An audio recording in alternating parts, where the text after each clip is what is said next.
She had mentioned that going to start a business. I didn't know. Yeah.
Yeah, you're gonna talk to some kinds of people to get what you thought of it.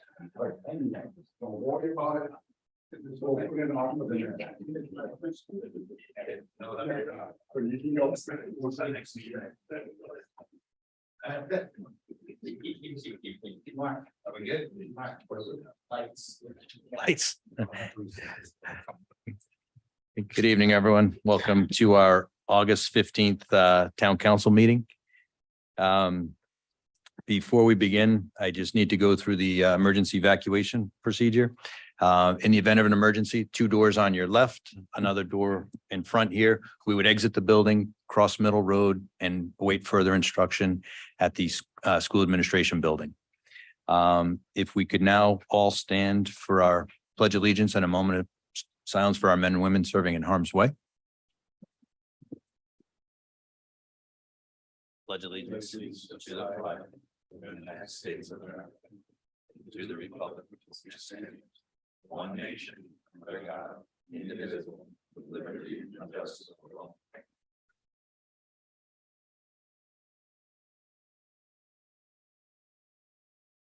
Thank you all.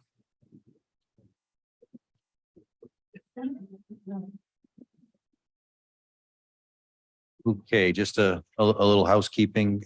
We are live streaming our council meeting.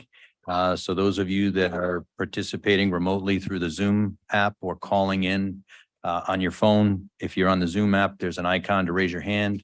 If you're on your phone, *6 to mute and unmute your phone, and *9 will indicate that you have a question. If you're participating remotely or in person tonight and you're speaking, please state your name and address for the town clerk. If we could, I do want to, we'll do the roll call.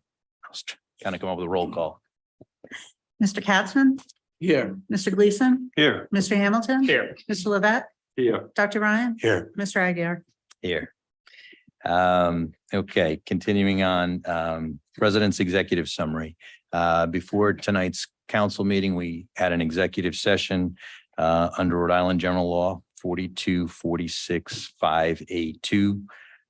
It was sessions pertaining to collective bargaining or litigation, or work sessions pertaining to collective bargaining or litigation for the police, as well as under Rhode Island General Law 4246(5)(a)(3), discussions regarding the matter of security, including but not limited to the deployment of security personnel or devices, also police matter.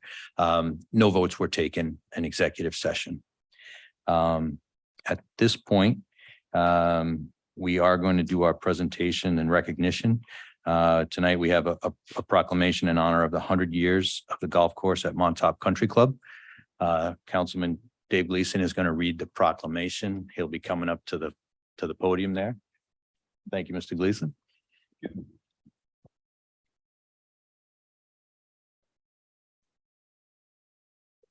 Be near a microphone here. Gentlemen, there are at least 5 members of Montauk Golf Course here tonight.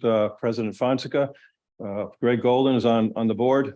And we have 2 members here, Ted Seminetti, and Dave Qualini, that are all involved this year in researching the history of Montauk and putting together a book actually about 100 years of golf at Montauk and how Montauk has survived through quite a few events over the history, some of which are outlined in this proclamation.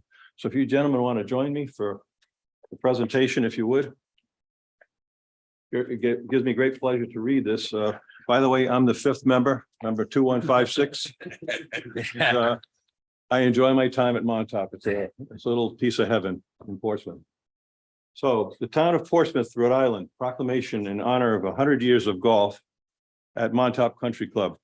Whereas the Portsmouth Town Council honors the establishment of Montauk Country Club, MCC, on September 27th, 1923, when 7 men, including Arthur A. Sherman and Walter B. Chase of Portsmouth, Rhode Island, signed an original Articles of Association and filed it with the state of Rhode Island and Providence Plantations.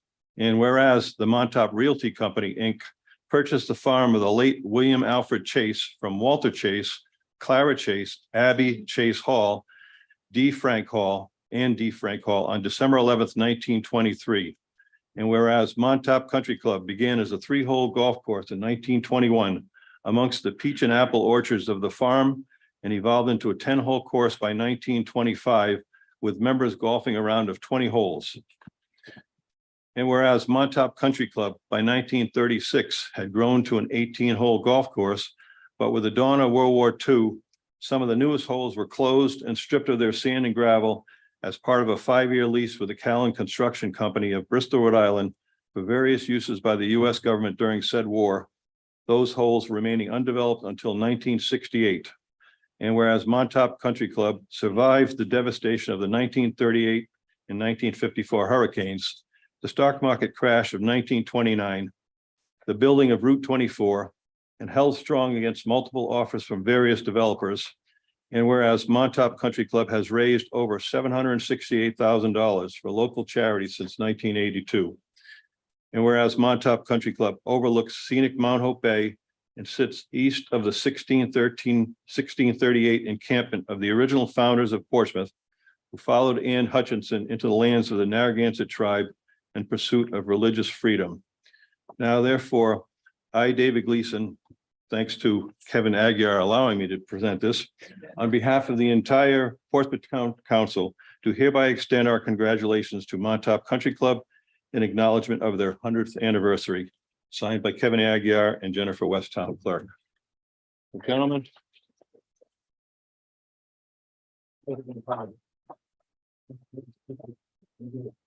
Thank you, sir. Appreciate it. Thank you very much. gentlemen. Congratulations. Thank you. It's all. We get around 2 portions? 2 portions? They've all left, but I did want to make a quick point. Those of you familiar with Common Point, the railroad underpass where most of the traffic to Common Point goes through, had a very serious situation where a fuel truck got caught in it. Shortly thereafter, the then town solicitor, Vernon Gorton, and the assistant town solicitor, Chuck Levesque, decided that we needed a bypass. And so with the work of the Public Works, we made that bypass. And then we got a phone call the next week saying, Montauk saying, that's our land. And we said, oh, really? And they put us in touch with their attorney, who happened to be Ken Tremblay. So we worked it out. But they have really donated that area, which is part of their property, since that time, which was the 1990s. Thank you, Mr. Levesque. All right. So we are going to move on to our consent agenda. Move to approve as presented. Second. All those in favor? Aye. Opposed? Motion passes 6-0. Next, we'll be sitting as the Board of License Commissioners. We have a first item is a peddler license, mobile food establishment, new licenses for Teddy's Food Truck LLC, 1 Talbot Street, Apartment 6, North Providence. W's Mobile Food Fired Pizza Oven, 691 Main Street, Warren. Farm to Sandwich LLC, 14 Abbott Street in Cranston. And Baru Noodles LLC, DBA Baru Noodle Bar, 36 Broadway in Newport. Move to approve all 4. Seconded. All those in favor? Aye. Opposed? Motion passes 6-0. Move to adjourn as the Board of License Commissioners. Second. All those in favor? Aye. Opposed? Motion passes 6-0. Next, we have minutes from our July 10th meeting. Motion to approve. Seconded. All those in favor? Aye. Opposed? Motion passes 6-0. There's a little echo going on. Trying to figure out, is it me? I think we got to point the microphones up a little bit.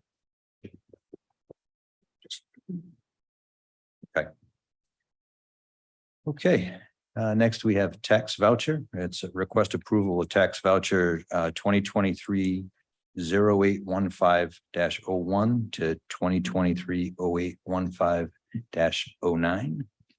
Move to approve. Second. All those in favor? Aye. Opposed? Motion passes 6-0. Okay, moving on to our town administrators report. Mr. Rayner. Good evening, Mr. President, Town Council, ladies and gentlemen. On July 20th, the governor visited Town Hall to sign the Learn 365 RI Compact with our council president. We learned last week that Portsmouth was awarded $50,000 in a grant for this governor's program. Portsmouth will be collaborating with the Oliver Hazard Perry organization to use this grant to provide a unique learning opportunity for select Portsmouth students. The Rhode Island Department of Education has asked for more data, and once received, they will release the funds. So I will be working with the school superintendent and deputy superintendent to provide the requested information. I'll keep you updated. Glen Manor House is welcoming all to celebrate the 100th anniversary of the house tomorrow from 5 p.m. to 7:30 p.m. There will be food trucks, live music, and a presentation on the history of the Glen Manor House by our town historian, Jim Garman. Picnics are encouraged, and the concessionaire is asking that people please bring their own chairs and blankets for this free family event. On Friday, June 14th, I arranged a meeting between agencies, organizations, and parties related to the properties near the Secaunet Bridge abutment. The issues of concern to residents near this area center around trash, noise, fires, parking, and trespassing. I summarized what was discussed to everyone who attended and provided a copy to the council. Staff and I will continue working with appropriate stakeholders on measures to promote a more responsible use of the area while also addressing resident concerns. Next Saturday, August 19th at 10 a.m., the Battle of Rhode Island Association, in partnership with the Portsmouth Historical Society, will mark 100 years since Dr. Roderick Terry, who was then president of the Newport Historical Society, bought the land on which Butts Hill Fort sits, saving it from being developed. Paul Revere cannons will be demonstrated by the Artillery Company of Newport. The Middlesex County Volunteer Fife and Drum Corps will be on hand. The 54th Regiment of Foot and Kingston Reds will give musket demonstrations, and colors presentations will be made by the Henry Knox Color Guard from the Massachusetts Sons of the American Revolution. Speakers at the event will include historian Michael Simpson, Portsmouth Town Historian Jim Garman, Senator Linda Ujifuza, and Portsmouth Town Council member Chuck Levesque. For a complete schedule of the day's events, people can go to the Battle of Rhode Island, all one word, battleofrhodeisland.org website. Parking will be available at the Portsmouth High School's tennis courts area. And from there, it's just a short walk to the fort's entrance. The Municipal Road Fund Program which was enacted by the General Assembly in the fiscal 24 budget, will make funding available to municipalities for the construction and maintenance of roads, sidewalks, and bridges. All municipalities are eligible for this program. Program funding consists of a 67% local contribution with a 33% match provided by the state. The first $5 million of funding will be distributed equally, so each municipality will be eligible for about $128,000. The remaining $15 million will be distributed proportionally based on each municipality's share of the non-federally eligible lane miles, and then obviously the municipality's ability to provide funding for the paving. Portsmouth will be eligible for a little over $558,000 in total funding.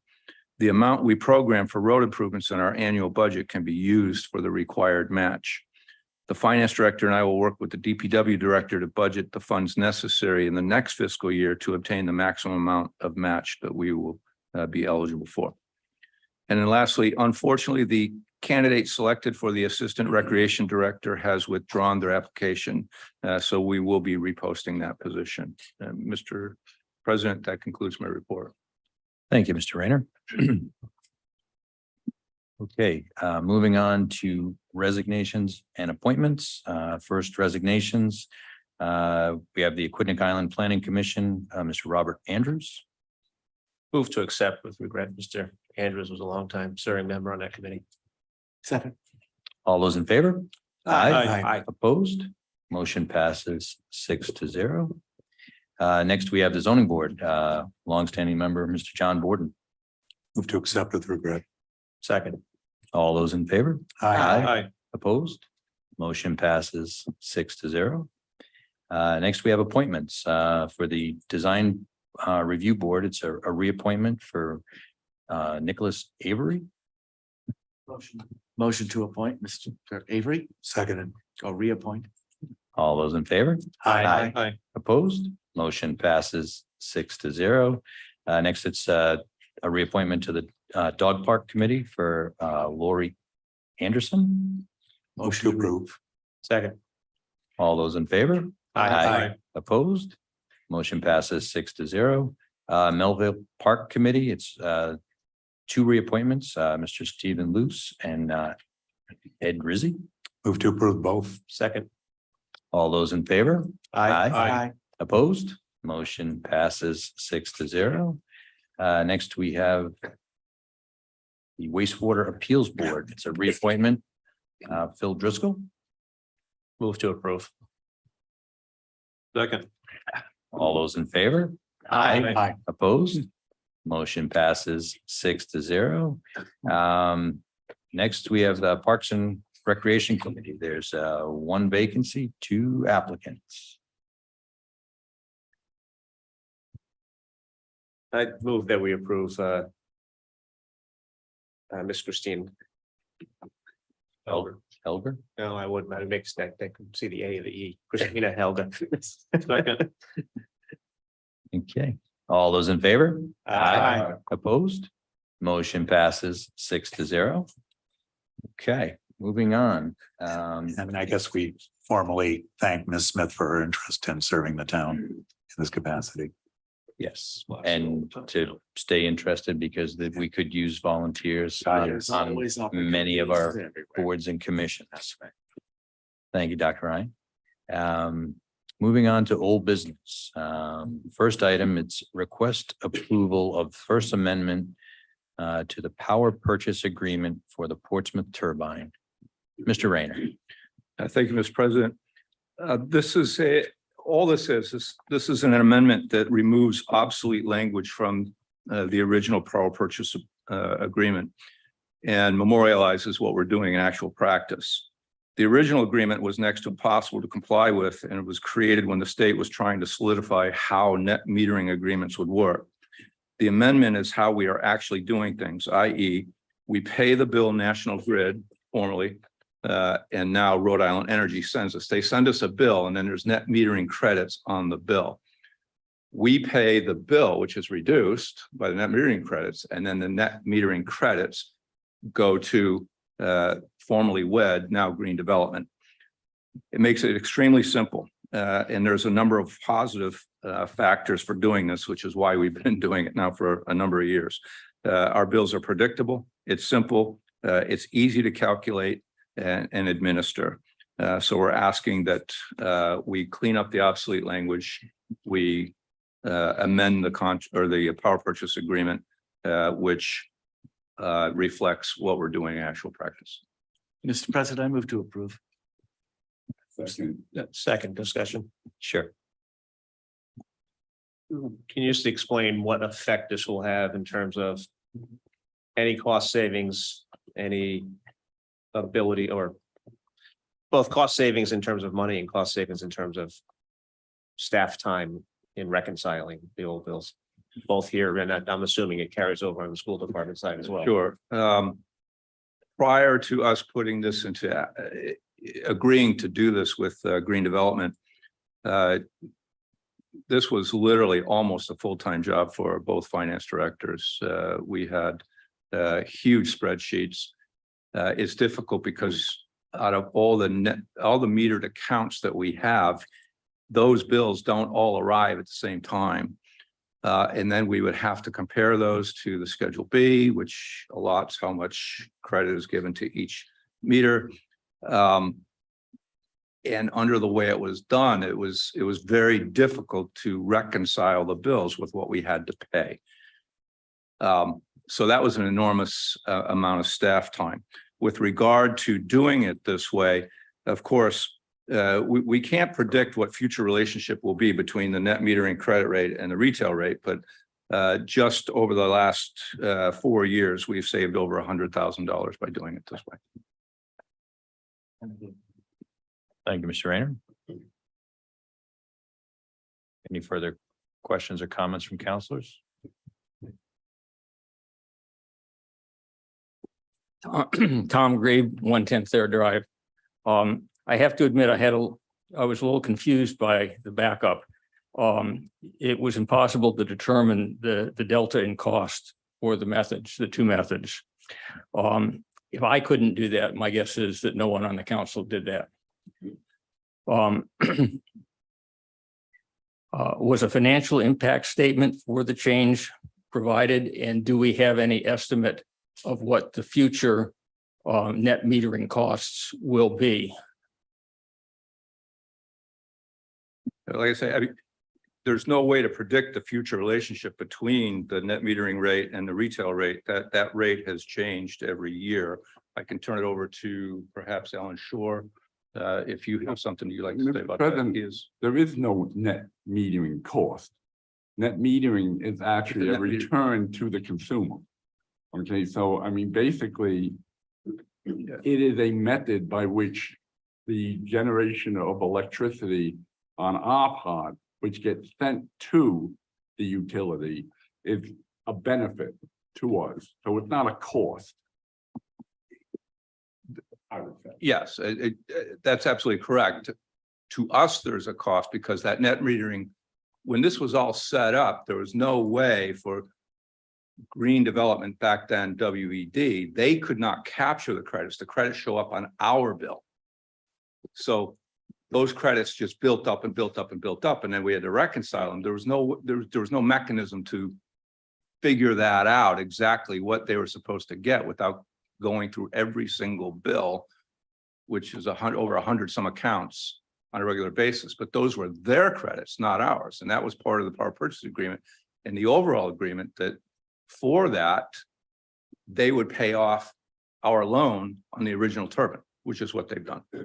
So in answer to the question, that it's hard to describe exactly what that would be because we don't know from year to year what that relationship between the rate and the net metering credit rate as opposed to the real retail rate. We don't know what that's going to be. It's been very, very positive for us over the years. Like I say, it's over $100,000 in savings that we've experienced over the past 4 years now. I see no reason why that wouldn't continue, but I can't sit there and tell you what that's gonna be. I think there are some real reasons why that may not continue. We're about to change the way our grid works, quite frankly, over the next few years.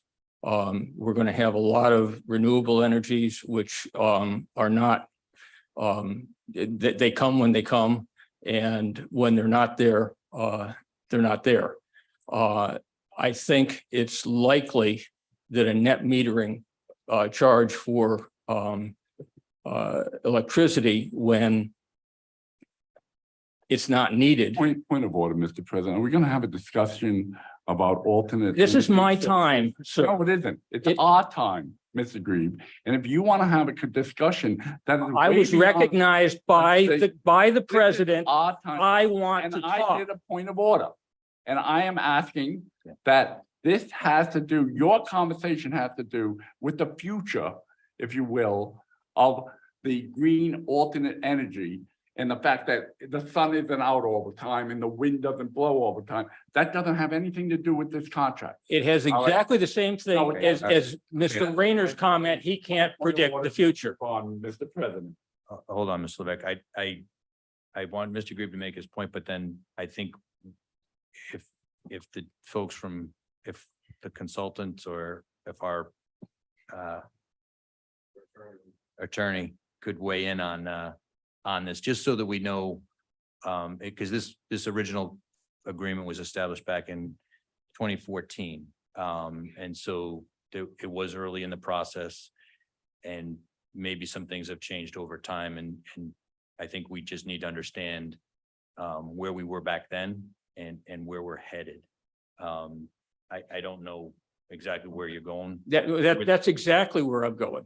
We need to know where this is headed, and we need to have some clause in this that say, if it gets out of whack, we can come back and change this, which I think is not in here. That's where I'm going. Nobody in this room, including the lawyer, knows where this is going to end up. And there are significant changes coming to the grid, which may impact which will impact net metering. I'll almost guarantee it. Okay. Therefore, without any financial impact statement, without any future predictions of what this is going to happen, and I take Mr. Rayner at his word, we can't tell. We need to have some safeguards in the contract saying that if it gets out of whack by X, we can come back and renegotiate. Just like's going on right now. Okay. Mr. Griff, the only thing the administrator can't say, because it depends on the rate being paid. So he can't say if it's gonna be $15.10 per kilowatt hour or $16.20 per kilowatt. He can't say that, but there is going to be a cost for energy delivered to your house and to my house. And this net metering essentially says that that windmill will produce electricity and we will get credit for the production. And it depends on the rate that the utility is charging. There's nothing to get out of. It's all gravy. Are you done? Yes, I'm done. Okay, let me talk then. Okay, let's just, What you don't understand is before, when this was put together, there was no net metering rate, period. It didn't exist. No, I was in the legislature when we did it, which was in 2006 and 8. So it was, if this was done. Well, then why wasn't it put into the contract? Why wasn't it put into the contract then? I have absolutely no idea because I wasn't here. But if you want to go back to 2014 and discuss that, go right ahead. Right now, we're in. What I want to do is have protections for the town in this contract should net metering change again like it did before. That's all I'm asking. It's not an unreasonable request. Just renegotiate, the ability to renegotiate this if things get out of whack again. And I think there's a high likelihood that could happen. Whether you agree with that or not, it doesn't matter. We still need that safeguard. thank you, Mr. Grieve. So I think if we could get some clarification. Provide some assistance. I think that it gets confusing when you start talking about, We just need Oh, sorry, Just for the clerk. Alan Shore with, I can't believe it, Alan. I haven't. Long seen you time. in 40 years. I know it's been a while, huh? 40 years? 40. No, don't say that. Hasn't been that long. Yeah, well, you were just a baby. I was just a baby then, right? Oh, boy. Alan Shore with Albert Pollock and Shannon. Council President, yeah, I think it helps to go back in time, but I think one thing I think that's important to recognize is that the contract, the power purchase agreement was always expected to comport with the law and the program in the state with regard to municipal net metering. And that at the time the contract was entered into in 2014, it was very unclear how the program rules were going to be established. We didn't have a crystal ball to know exactly what the rules were going to be set at and how the program was going to be set. At the same time, we wanted to make sure that the town was able to take advantage of the opportunity that was going to be created by this program.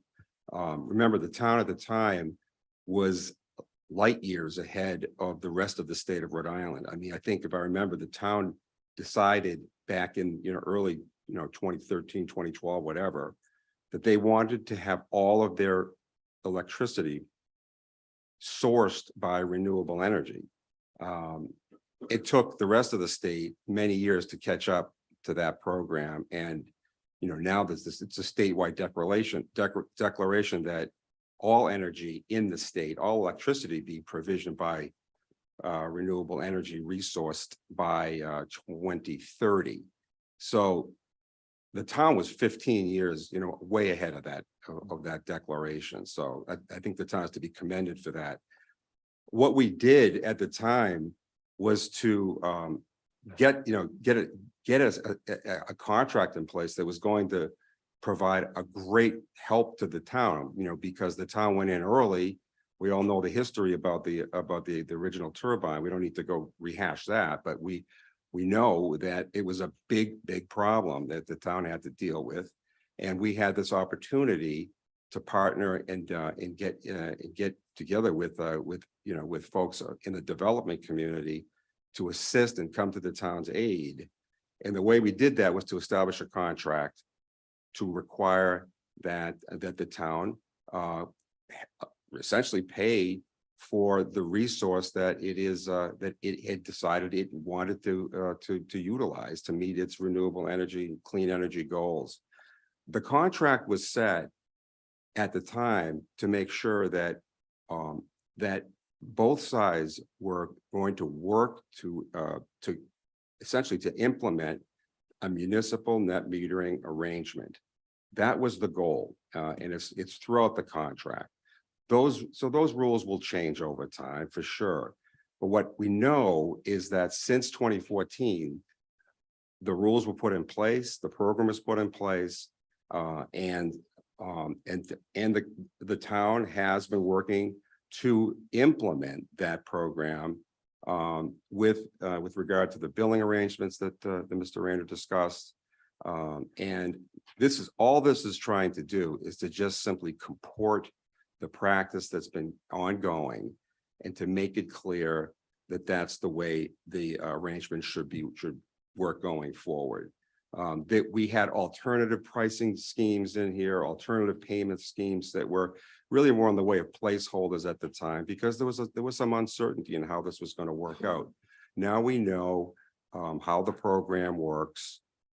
We know that, and I think one thing that I think is important to clarify, we know that the municipal credit, or I should say the net metering credit rate that is established has a relationship to the retail rate. I mean, because the credit is based upon what class of service the town is being supplied with. It's a commercial rate. Or a commercial class, I think, is what the town's electricity is being provided.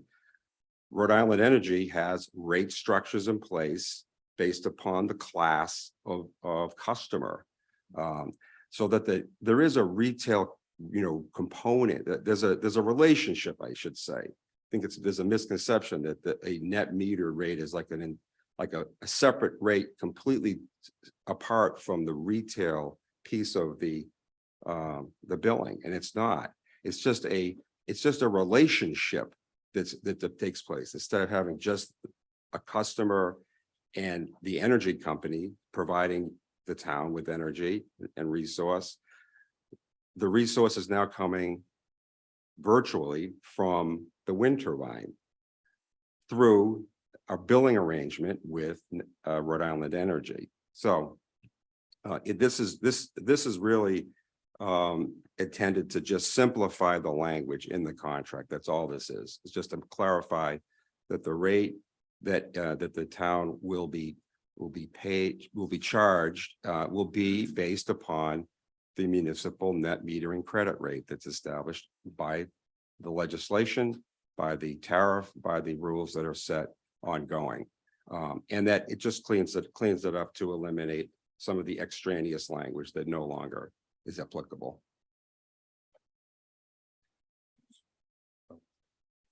So does the net metering rate track the price of power generated by wind turbines? Is there a relationship there? Well, I think the net metering, the rate is set based upon the Rhode Island Energy's price, which is set through through its utility tariffs with the Public Utilities Commission. So it's not based on the price of generation that What determines it then? It's determined based upon the all the forecasts that Rhode Island Energy makes, the contracts that all the power that it buys from all the companies that are out there. It's a collected. So we can resource. change independent of the price per kilowatt hour of energy generated by a wind turbine. Oh, yeah, one wind turbine does not, So control. they're not tied together in any way. No. And No, that's not correct. Not the net meter. I'm sorry, but all of this has to do with the amount of money that National Grid charges for its delivery, because it's a delivery company of energy to a particular premise. The cost of that varies only because of all the different sources that National Grid gets its energy from. But when you talk about net metering, basically the number that National Grid charges, okay, is the number that anybody individually, if you have solar panels or you have a windmill or whatever, that's the focal point, the lodestar off of what you get a savings off of. Is that amount of money that National Grid is charging. And then, and if you pump back into their line, you essentially get that value. If they're charging $56 per kilowatt hour and you pump in a kilowatt hour, you get a value of $56, whether it's a wind turbine or anything else. That rate will change, however, yearly, because National Grid's rates change when they go before the PUC and have a hearing on whether or not they can get Canadian water or whatever. But it's based on the lodestar is the amount of money National Grid charges a customer. Did that help? No? Okay. And so the town is contractually obligated to purchase the output of the wind turbine. And when does that contract expire? It's a 25-year contract. So It's not started like in, it's like 39 or so. yes, with a 20, it's a 25-year contract. Okay. And is that contract able to be amended in any way with the Well, agreement of? By agreement, Parties. it can be amended by, by consent of both sides. And that's the point. That's why we're here today, to implement an amendment that effectively, clarifies the billing arrangements that have been worked out for several years now, and to make it clear so there's no confusion going forward.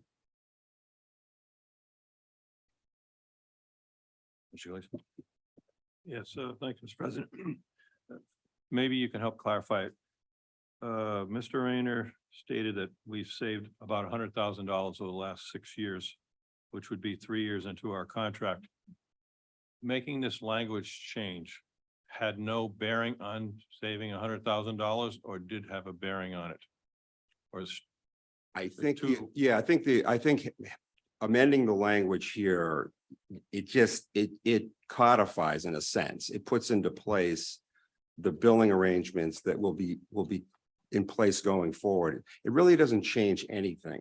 You know, in other words, the savings that Mr. Rayner identified were based upon the actual results of the billing structure that's been worked through over the years to apply the net metering credit, you know, rate to the amount of energy generated by the turbine and most importantly, consumed by the town. So I think the idea was that if you had just said we had no net metering credit rate in place and all we had was the straight retail rate that say the town would pay if they were to go to Rhode Island Energy and get all their energy from them, all their resource from them without a wind turbine and put that here and then say, okay, but we have the wind turbine and we have a net metering credit rate.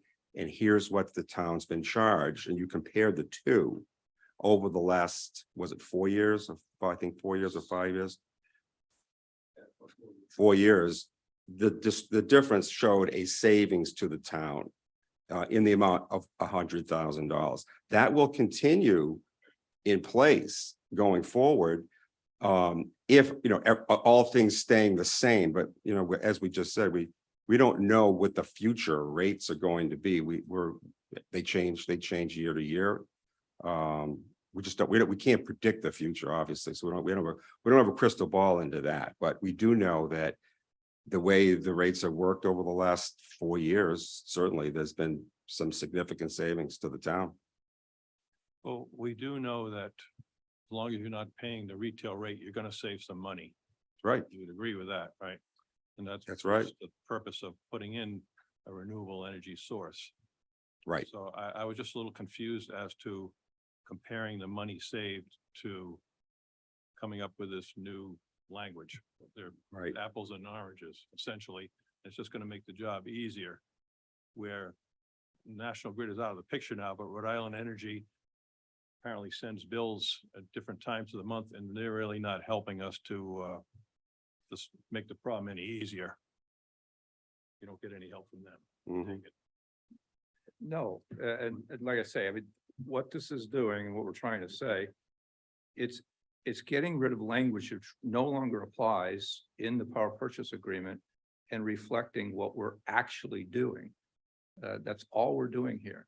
This is how we pay our bills. This is how we've been paying our bills for 4 years.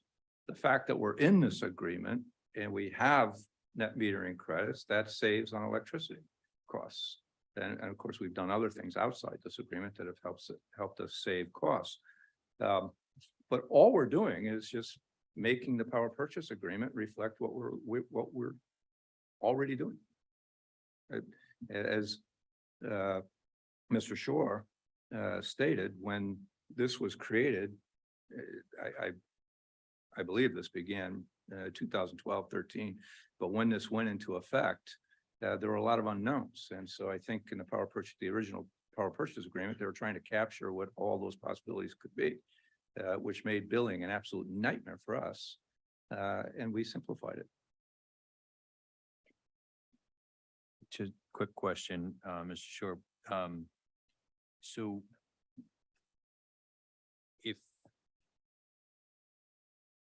is there any risk to the town in doing this and moving forward with this amendment? Is there any risk?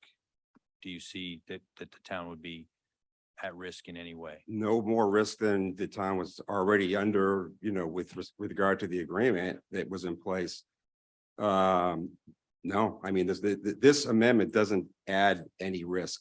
In fact, I think it actually takes away some of the risk because, you know, without this language in there, you know, there's some ambiguity on exactly how the rate is exactly going to apply, which rate should actually apply. It clarifies, and I think it takes away a lot of it, some of the ambiguity maybe that others could read into the contract. So it avoids that problem. It puts into play exactly how the town expects it's going to be benefited by the resource that's coming from this wind turbine, and exactly how it will be billed and how it will be compensating the developer for the efforts to provide that power. So that's all upside as far as I can see for the town going forward. Thank you. Does Rhode Island Energy set a ceiling on what operators of wind turbines can charge their customers? No, they don't. That's left to, they leave that to negotiations, obviously. That's a negotiated, the prices can be negotiated, but in this case, the price is, it's not a negotiated price. There's not a fixed price here in the contract, in other words. You could have agreed to what the price of electricity would be that you'd be charged. That's a risky thing too, because nobody knows how that's going to change over time, right? No, this price here it's tied to the year-to-year change in what the retail rates are going forward, right? If the retail rates go down, the town's going to get the benefit of that. As it flows through the net. That's not true. It only goes down to the floor rate of 15 Well, and a half with the cents. floor, of course, yeah. So Yeah, on right. on a time like right now, when it's 10 cents a kilowatt hour, we're paying 5.5 cents more. Sure. Plus the floor. Yeah, that we forgetting, there's a floor, right? So as long as if the floor is not in play. Yeah, right. The answer is yes, but I think, the rate, is not fixed there's not a negotiated rate year to year in this contract. We don't know what the rates are going to be 10 years from now. Thank you, Mr. Shaw. Mr. President, last question for me. Are you the author of the language? Yes, we work together with counsel from the company to propose this amended language. Yes.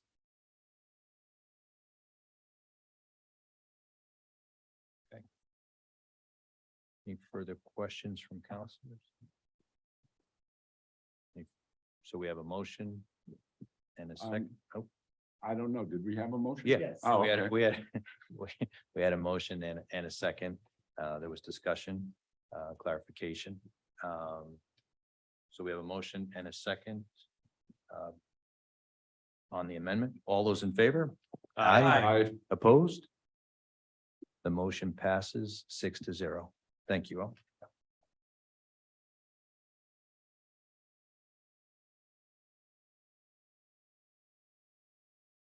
Next item is our monthly finance report. Mr. Patrick. All righty. Good evening, Mr. President, members of the council. So as of the end of June 2023, the town has completed fiscal year 2023. Our year-to-date general fund revenues were at 101% of the total budget. The primary sources there, at least in June, were tax receipts, state aid, building, real estate transfer fees, and rental income. With regard to expenditures, general fund expenditures were at about 98% total budget.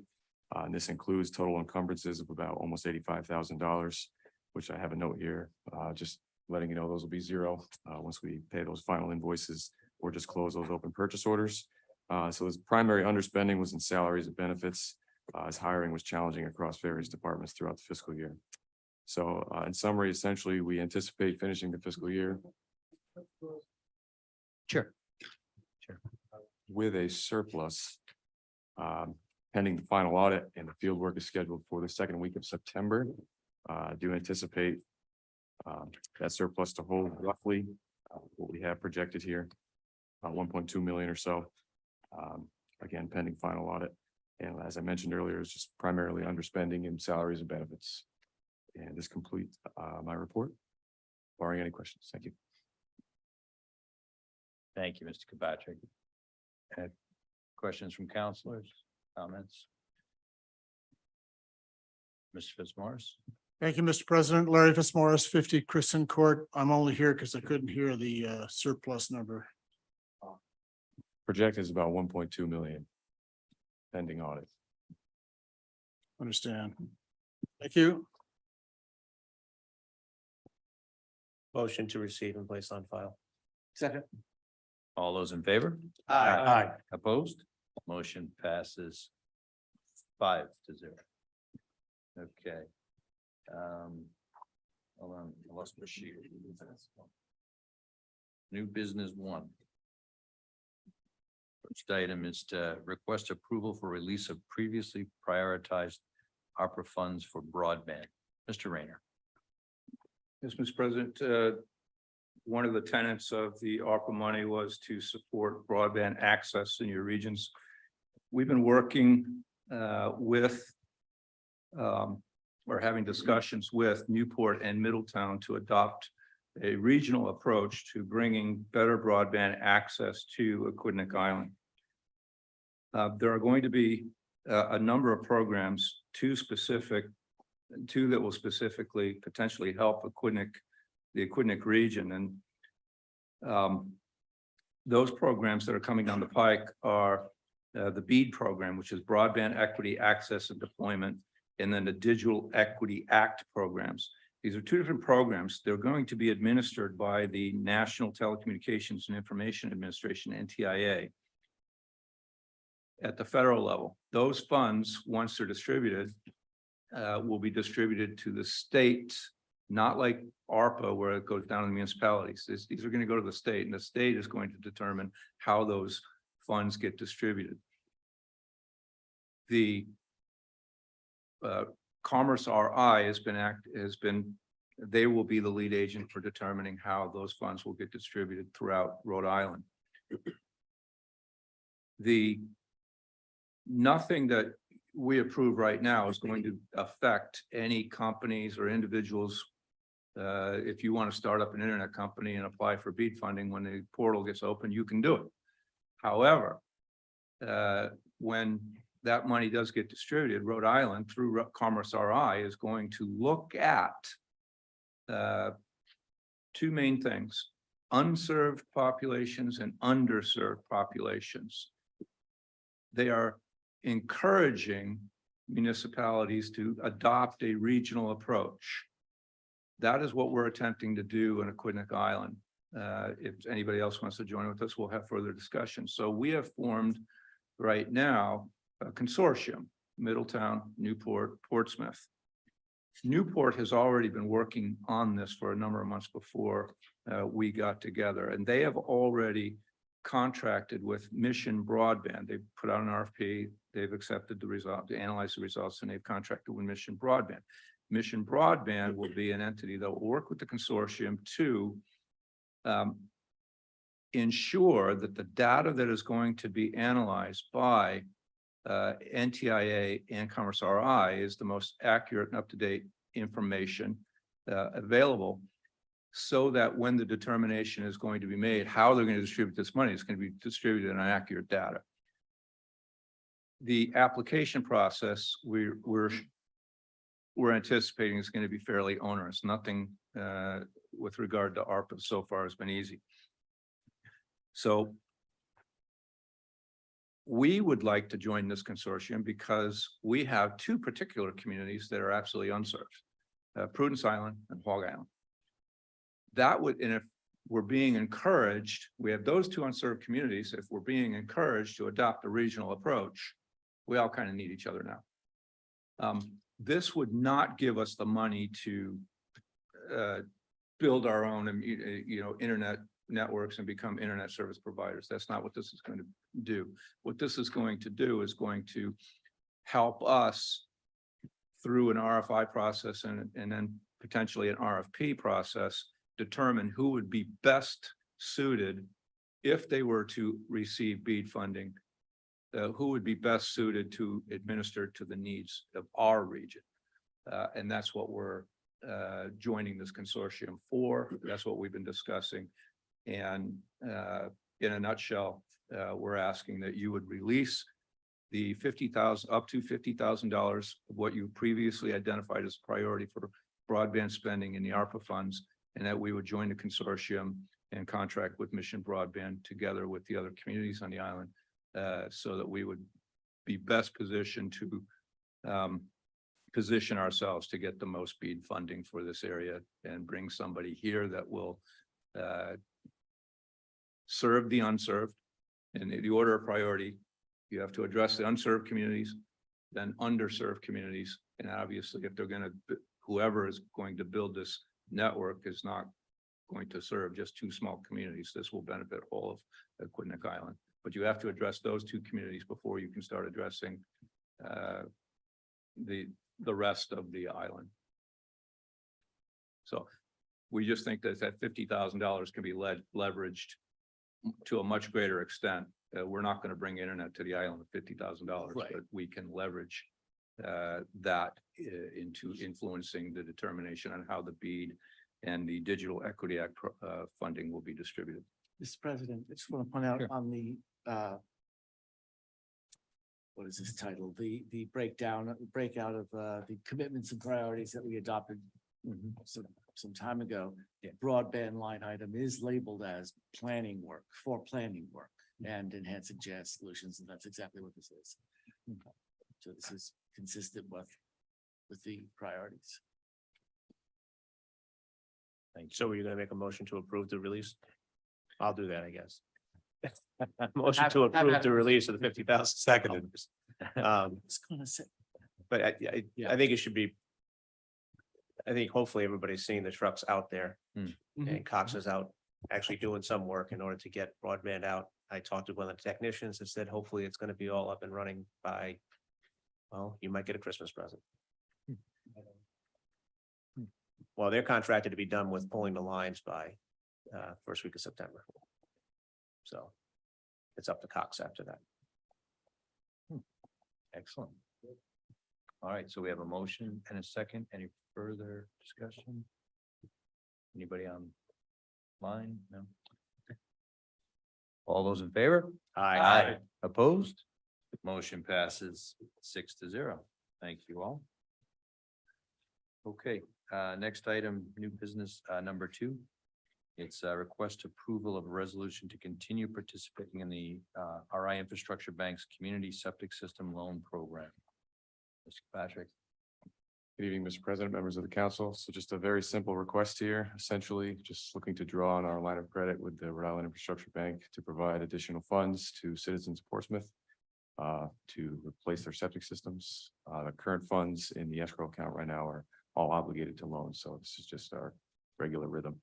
To make sure we can Motion to replenish. approve. Exactly. Seconded. All those in favor? Aye. Opposed? Motion passes 6-0. Okay. Next item, it's discuss, this is my item. I need to discuss the continued annual Prudence Island meetings. I put this on the agenda for discussion. Historically, we've been going over to Prudence Island to have our annual meeting. It's usually it is a council meeting. We do council business, but it's really been limited to specifically the concerns of Prudence Island. And we've been doing it, and I think it was the basis for it was it's hard for the folks on Prudence Island to get over here for council meetings on a regular basis. I do feel now with our improvements in technology, our ability to live stream meetings, that it's an option for them to have access to each and every meeting that we have. If there are items, they could be put on our agenda and we could potentially respond quicker to some of their needs as opposed to sometimes they hold off until we go over there in August or September. It's just a thought for some discussion. If we are going to have the meeting over there, then we need to schedule that for sometime in September because it's a special meeting that we do. So I kind of wanted to discuss that with the counselors tonight and get your feedback on whether or not we could forego the meetings on Prudence Island and just try to roll them into our regular council meetings. Mr. President, I appreciate your reasoning. I just can't believe you're gonna stab the people in Prudence Island in the back like that. Oh, ouch. I remember going over to the meeting that they had at the fire department or whatever, it was a building there. So, I mean, the thing is, what I love about Prudence Island is that they really don't want to have anything to do with us. I mean, and no, and I mean, that makes sense. That's why they're over there. And so basically, when we come over there, it's kind of like I always expect them to just hide. And not even show up. They've always been sweet. They've always been pleasant. It's one of the best July 4th parties you'll ever have out there. But by the same token, I always feel that if we forgot them, they've already forgotten us. There are so many logistical problems with us going out there that I don't think it served the purpose for the town, and I don't think it served the purpose for the Prudence Island folks. So other than a day on the bay, I've never really saw much purpose. Okay, I wasn't sure where you were going with that. After the initial shock and awe, I was. But in all seriousness, I hear what you're saying. But I think with our capabilities to live stream meetings, and we've really opened it up to not only just Prudence Island, but all the residents of Portsmouth that are not able to come here on a Monday night. And so it was just my thought. And it's really up to the council. So I just wanted to hear what other councilors had to say. are there any folks online? I don't know yet. There are. We have some folks online. Sure.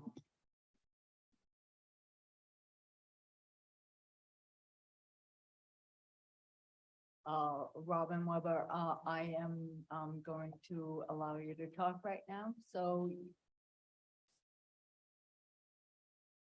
please unmute. Hello. Can you hear me? Am I unmuted? So Hello? Robin, you should be able to speak right now. Give it a shot. I'm trying. Do you not hear me? Oh, no. I'm speaking. Ugh, Hands up. Is she able? I'm not able to Robin, speak. you Oh, enter, can you hear me anything over now? The chat? Can you hear me now? She must be muted on her end. I'm not. She's not muted here. She must be muted on her end. Doesn't show up as muted. Hang on. Make sure Hello? Hello? we can hear Robin online. We hear her fine. We can't hear her. Well, that's interesting. That's a new one. Give us a minute, Robin.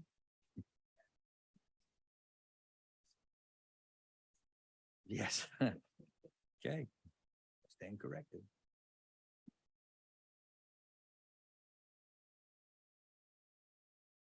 Okay, can you hear me now? There she is. I hear. Hello? nothing. You can hear me? Oh, this is Robin? painful. Yes, hello? Can you hear me? Her microphone's moving on the Zoom. Yeah, I don't know why you can't hear me.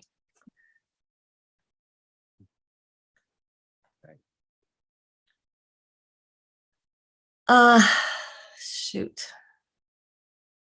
I don't know what to do because I can't make it any louder. Actually, while we have a moment, I do want to mention one thing. First time I ran for election, I did not go over to Prudence Island. I got 70 votes. Next time I went over there and I got 40. I think it said maybe I shouldn't go over there. Hello? We always enjoyed our time over.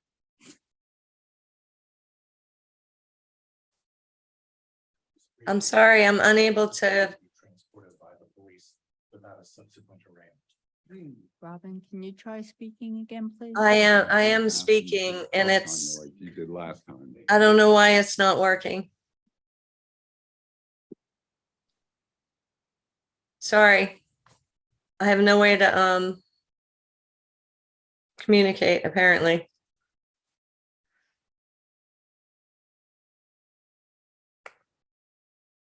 Can you hear me? The folks online can hear her. We just can't hear her here in the I can hear you. You can't hear me. Here in the chambers. Can you ask somebody else to try?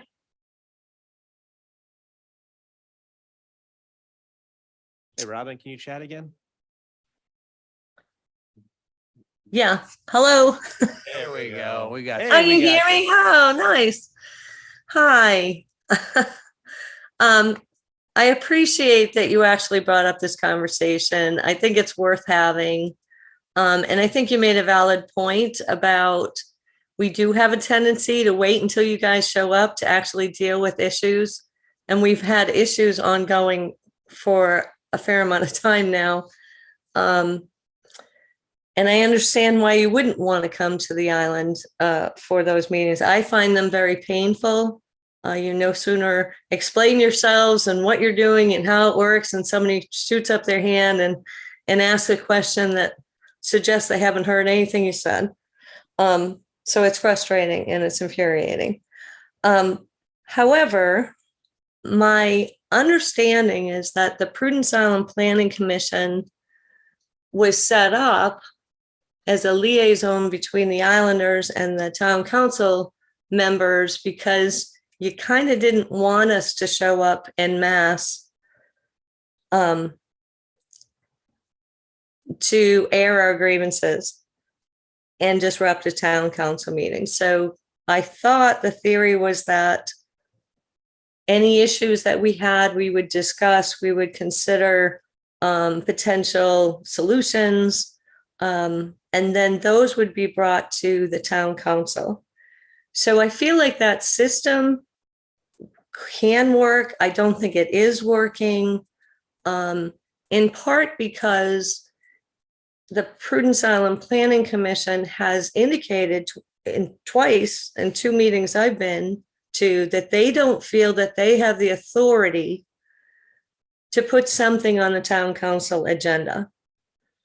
So if they're hearing our concerns and not then bringing them to the town council, that means you're not hearing our concerns. Some of which, like I said, are pretty significant. So I don't know that a single annual town council meeting on the island is the way to go, but there needs to be a better avenue for communication that isn't 40 irate islanders showing up in the chambers and grousing at you, because that's just not a very productive way to determine how to move forward. But it is frustrating that I don't feel like our concerns are being heard. I mean, having said that, I know that the chairman of the Prudence Island Planning Commission does have discussions with Rich Rayner, with the town administrator. But the mechanism, so they only meet 4 times a year. So the mechanism for reporting out what was said and taking next steps isn't there either. I don't know what the answer is, but I don't think canceling the annual town council meeting should occur until we figured out a better mechanism to communicate our concerns to the town council. Hold on 1 second. That mechanism already exists, Robin. As citizens of Portsmouth, anybody can put a request to have an agenda item. So if a resident has an issue with speeding on Narragansett Avenue and doesn't feel that Joe is making the appropriate, or the chief of police is not making the appropriate adjustments, you could put you could put an agenda item on the council. You could do that in January. So, I mean, the mechanism already exists, it just doesn't get used because as you stated in the past, we've or the folks on Prudence Island have held off and not done them until September or August when we go over. Can I respond to that? Sure. So I do think, I mean, I've certainly reached out to the town council and I've appeared before you before. But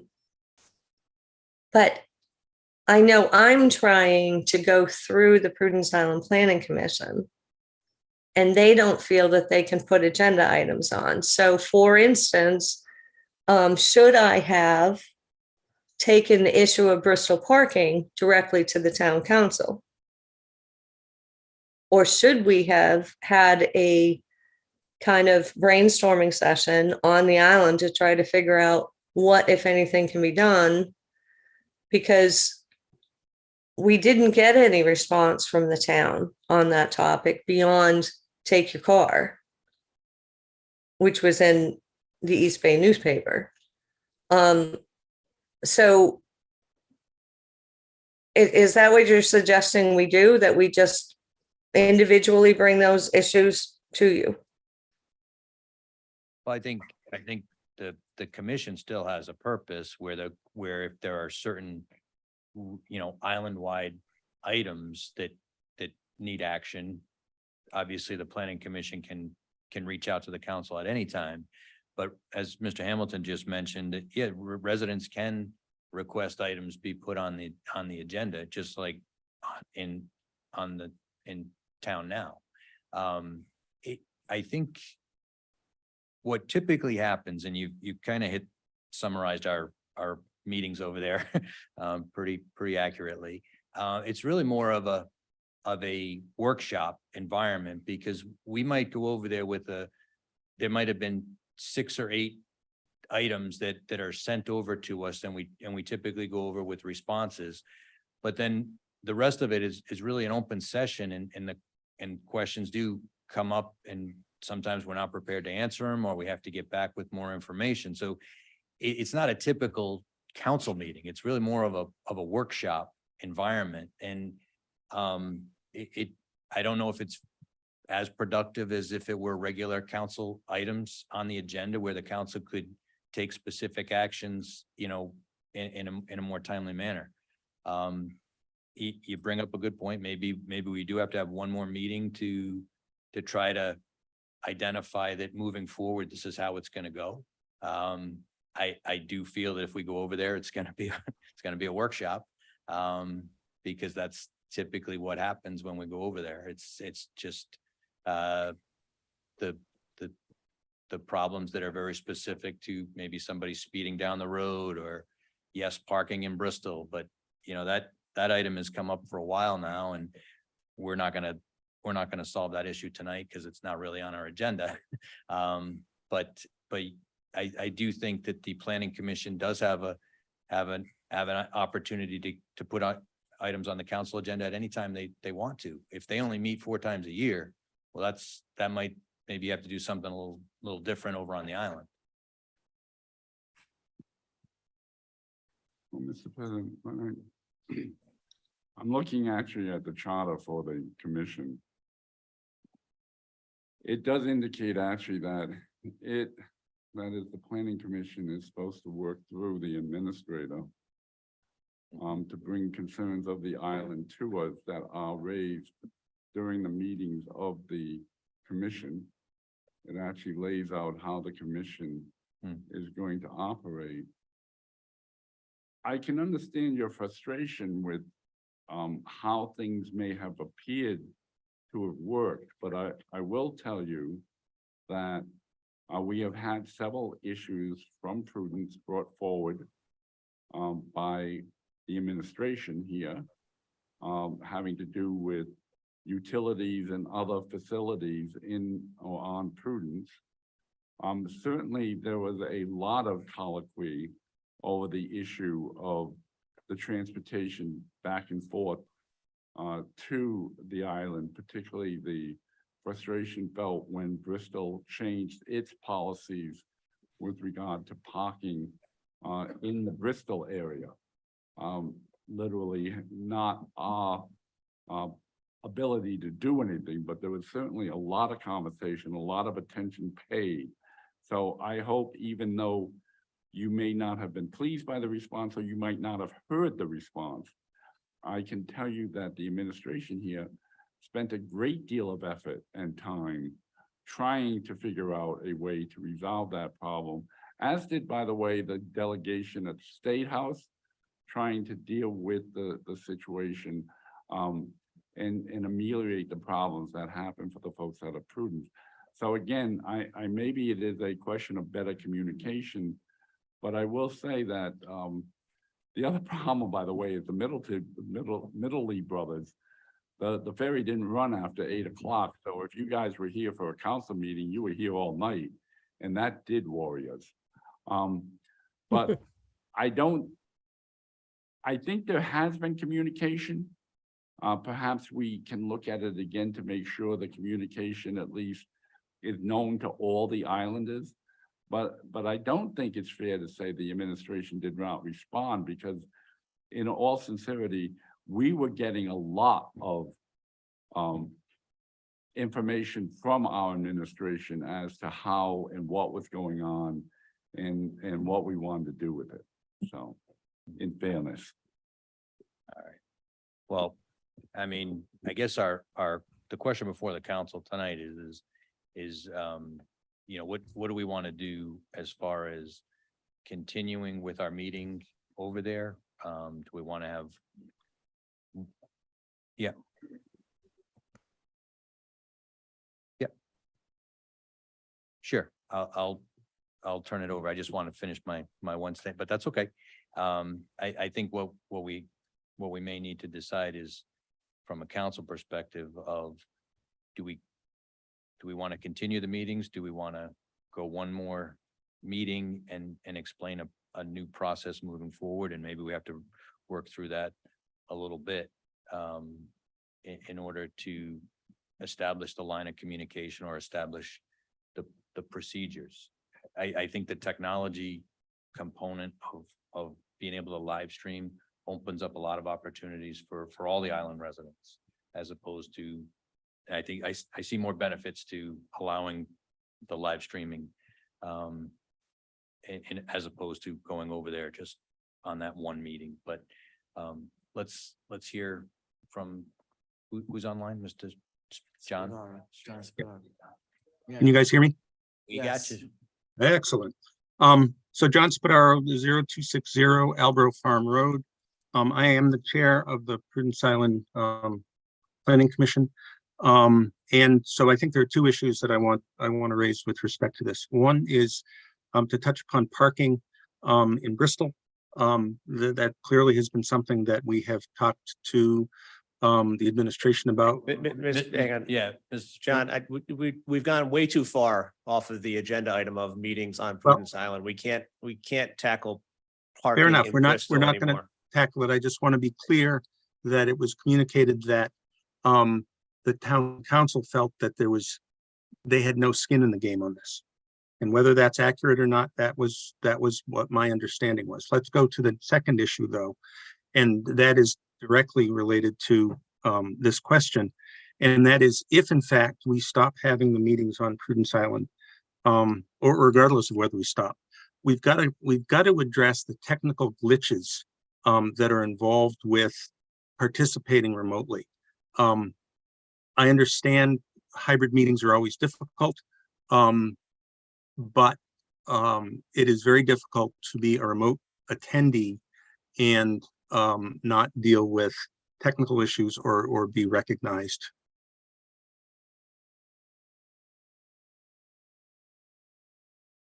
Is that a specific complaint, sir? Did you have an inability to because this is the first I'm hearing that anybody has had problem with our off-site meetings and contacting us. Have you had problems?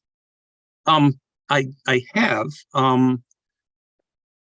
There was one meeting where I was making comments through the Q&A.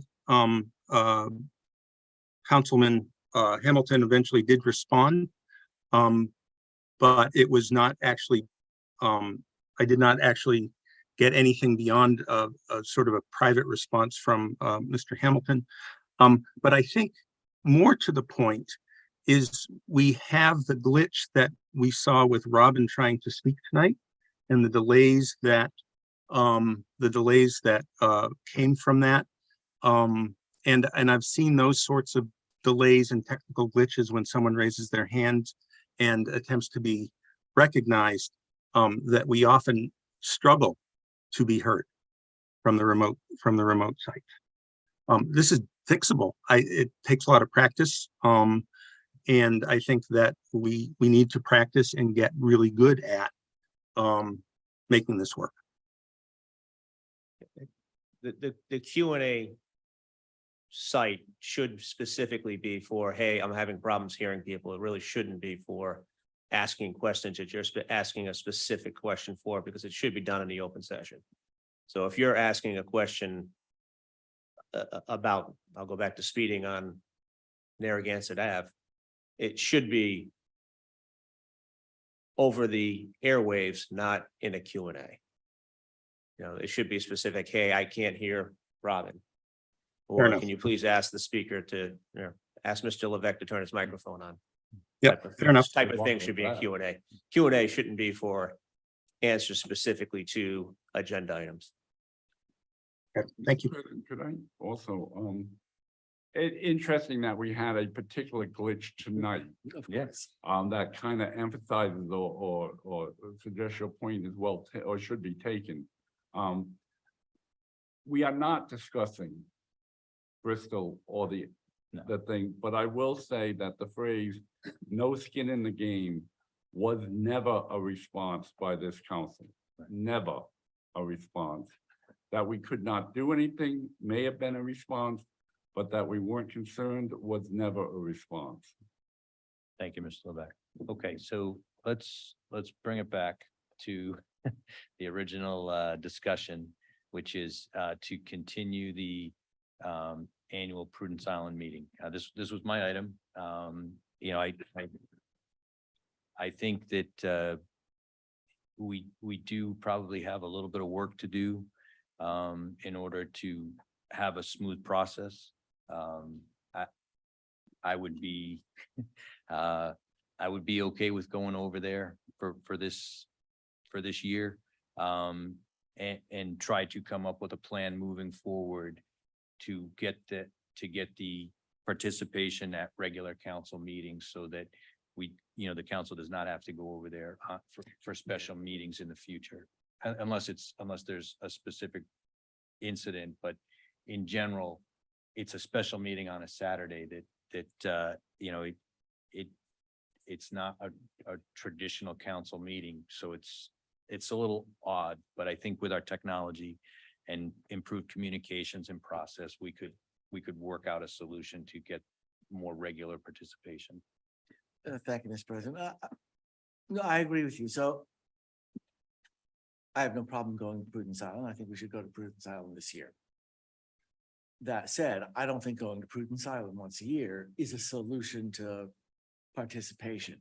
We have like 10, 12 or so folks here, not counting staff. And what do we have? 14,000 registered voters, 18,000 inhabitants. So if people want to participate, coming into this room is great, but we want to be accessible and have means of participation for everybody, including those in Prudence. So I think that the agenda item is discussing what we need to, the need to continue. And I think that we can simply have the meeting this year is my suggestion. But that the need to continue doing it after that should be addressed by diving into some of these technological or whatever issues that can facilitate everybody being able to participate through our communication systems. Mr. President? Yes. Obviously, if we could do August or September, we're getting into hurricane season. I don't disagree with you. One more shot at it might give them an opportunity. I think that logistically, this council should decide whether we need just the 7 of us. Perhaps the clerk, but I mean, you know, how many people we're gonna drag with us is a logistical problem. I would say bare bones, just whatever we need to accomplish a open meeting. Well, I think in all fairness, the last few meetings that we've been over, traditionally it's roads.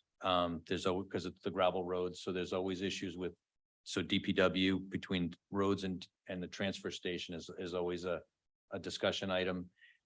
Police and Chief Peters, I'll tell you, last time we were over there, there was a lot of issues with the ability to enforce on not only the town portion of Why Aquidneck. don't we flip the issue? They'll all be here online. We could, we And- could absolutely, you So know, that if we don't know what they're gonna have. The other thing would be, obviously, I believe the police department historically accompanied us. Yeah. Without handcuffs and without arresting us. But I think we would need to be convenient to them yeah, I mean, in terms of the transport. and that, we could do that part remotely. We're just the So it's council. just a logistical question. Mr. Rayner has not looked up in a while, so I'm not sure if he's thinking, oh, another day out in Prudence. But perhaps we should direct the administrator to try and set up one more. I mean, we typically have the meeting, we started to do it after Labor Day. So we can go out there after Labor Day, we can schedule a meeting. And maybe it is just the counselors can go over and the other folks could be remote here, or we'll leave it open, but that is an option. Leave it to the administrator, the logistics. I would support going to Prudence, and I think one thing we should ask is what are their feelings? You know, are they gaining anything by us being there, or can they live with this proposed process of just Yeah. doing it online? Simple as that. Yeah. I don't have a problem going there. So that's an agenda item. It is. Do they ever want to see us again? All right, so We have we have an additional. Sure.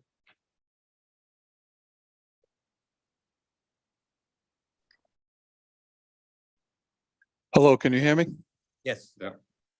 My name is Raymond Massey, 0830 Narragansett Avenue.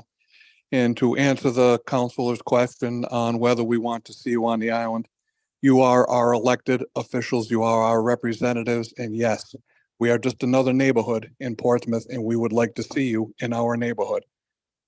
It may be a little bit more difficult to get to than Island Park or Common Fence Point or Black Point, but you are our elected officials, and we would like to see you on this island.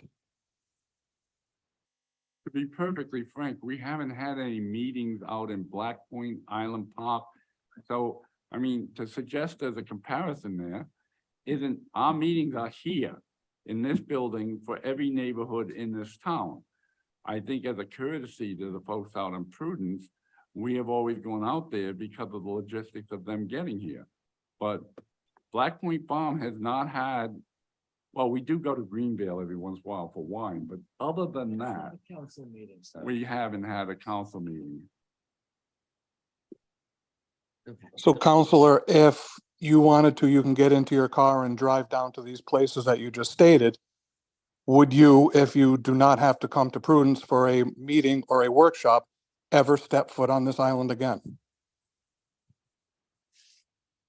I think we've gone beyond Yeah. the topic of the agenda item as to whether anybody would step foot in any particular place. Actually, And I would Joe like to Ferrera move- and I used to drive around Prudence Island in an unregistered car, going about 109 miles an hour, taking our life in our hand.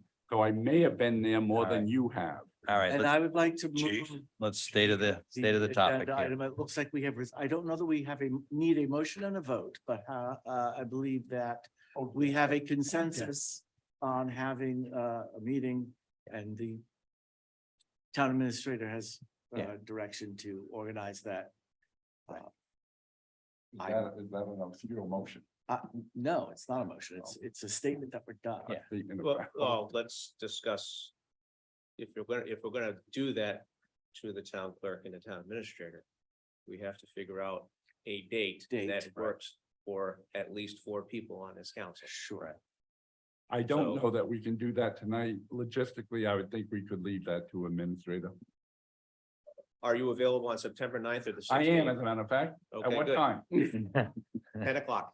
On the 9th at 10. No, I'm getting my hair done. You've already got yours done. I So you did, don't but by care. then I'll probably be getting it cut again. Nah. So September. 9th or 10th are the 2 Saturdays that I have. No, no, No, no, no. 9th and 10th is. 9th and, excuse me, 16th. 16th. Yeah, I was like, wait a minute. 9th and 16th. I works. could, I could do the 9th. The clerk would prefer the 9th. Then I could it's do the 9th. See, There we go. Wait Oh, a minute. we have- We have to check. Council President, Yeah. the 9th, we have the biking event down in Oh. Park Ave, so the police chief and Police will be myself will busy. not be available. I just want Okay, Yeah, no, we've already committed to being at the bike thing on the 16th with your tandem bicycle. with my tandem bicycle. That's on the 9th. also Council That's on the President's 9th. birthday on the This- 16th. The Is the 16th. 16th There's available? a birthday on that. Nobody cares. How about the, how about the 23rd 23rd, better? Is 23rd better? 23rd? September I'm out of 23rd? town, but. Yeah. I don't have to be there. Well, do we have a quorum's worth of folks on the Let's 23rd? tentatively schedule for the 23rd and we'll see if we have a forum. All right. That's what, Okay, looks like we'll have a quorum available. for the September 23rd. 23rd. Yeah. Okay. Thank you. All right. Yes. Okay, Ms. Weber? Hello? Robin? Robin, you're muted on your end. Hello? We Can got you hear it. me? Yes. So just, the church is unavailable on the 23rd. There's a wedding that morning. Just throwing that out there. Sorry. I believe that Mr. Spadaro had mentioned another location when he had talked about the 9th. Probably the Prudence Improvement Association, the PIA. I think that's what it was. And Mrs. Spadaro has his hand raised. Okay. There we go. That is correct. John Spadaro, we will find a location to have the meeting if you're able to attend. Okay, so we'll coordinate for the 23rd. Thank you. Okay.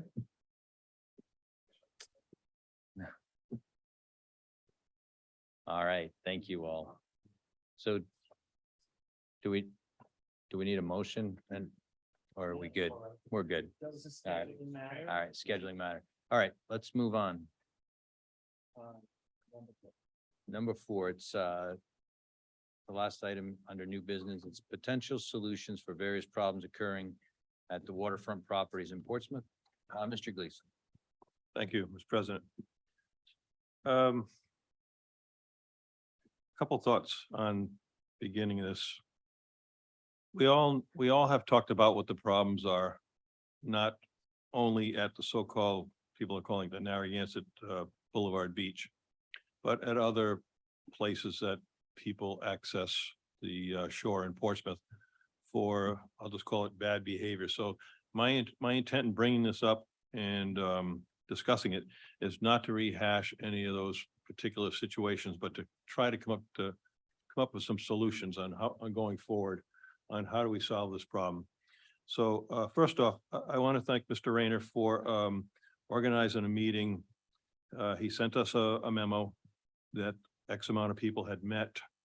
And it appears that it was Rhode Island DOT, DEM, it looked like everybody except CRMC showed up to the meeting, Portsmouth Police, DPW,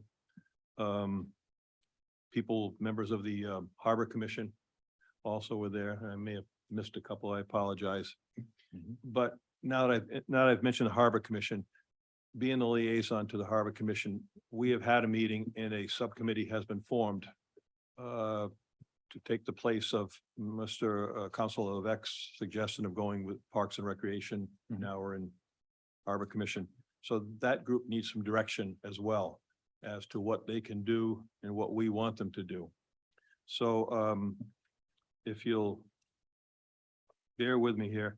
I think the easiest thing to do, in my opinion, is to go through Mr. Rayner's letter about the different issues. There's 9 issues that were posed, and see if we have any hard and fast ways of fixing those issues now, and if not, what the approach would be. The first issue was the issue of trespassing. CRMC, I think, set up this property without knowing that the property owner closest to the beach, closest to the Secana River, their property is much bigger than CRMC had thought. And we're seeing trespassing over private property, as well as you could view it as trespassing over the railroad property. Basically, the option here, excuse me, the suggestion was fencing. Has there been any other additional discussions about moving forward with that, Mr. Rayner? I believe Eric Moffett, the owner of the railroad and the person who's leasing the land from DOT stated that he's amenable to putting a fence that just doesn't, it needs to be a fence that won't interfere with his train. So he's looking into that. At the same time, there are signs that were installed by CRMC that they look to be directing people over the train track into that shoreline area, which is owned by, we believe right now, we have a further meeting next week with Rhode Island Energy, which everybody believes is owned by Rhode Island Energy. So we'll be working with CRMC to put clear signs there that don't direct people to trespass across the train tracks or trespass against Ms. Newbold's property. So that's where we're at with that right now.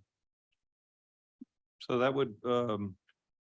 that would be potentially help the 3 property owners there with a fence in their backyard, but not potentially on the waterfront side.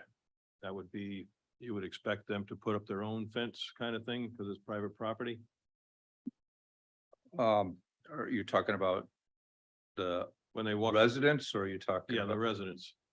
Would that be their burden to do that? I mean, the fence was previously put up behind their house, seemed to have some type of useful effect back in 2014 or 15 when it was initially done, and then just disappeared for some reason.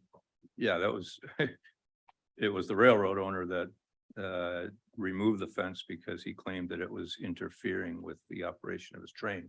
Oh, interesting. So now he's interested in putting it back again. More to follow. Okay. Can you address the parking situation? There was mention here of a residents only parking, whether that's potential. And also, I think I'm jumping forward here, but also it was under noise, but a potential dusk to dawn policy. Parking first.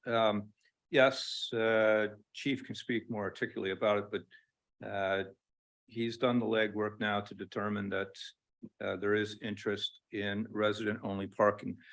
This would have to go to at the state level. Those are not town roads. None of this property is town property, by the way. Right. So it's those are state roads.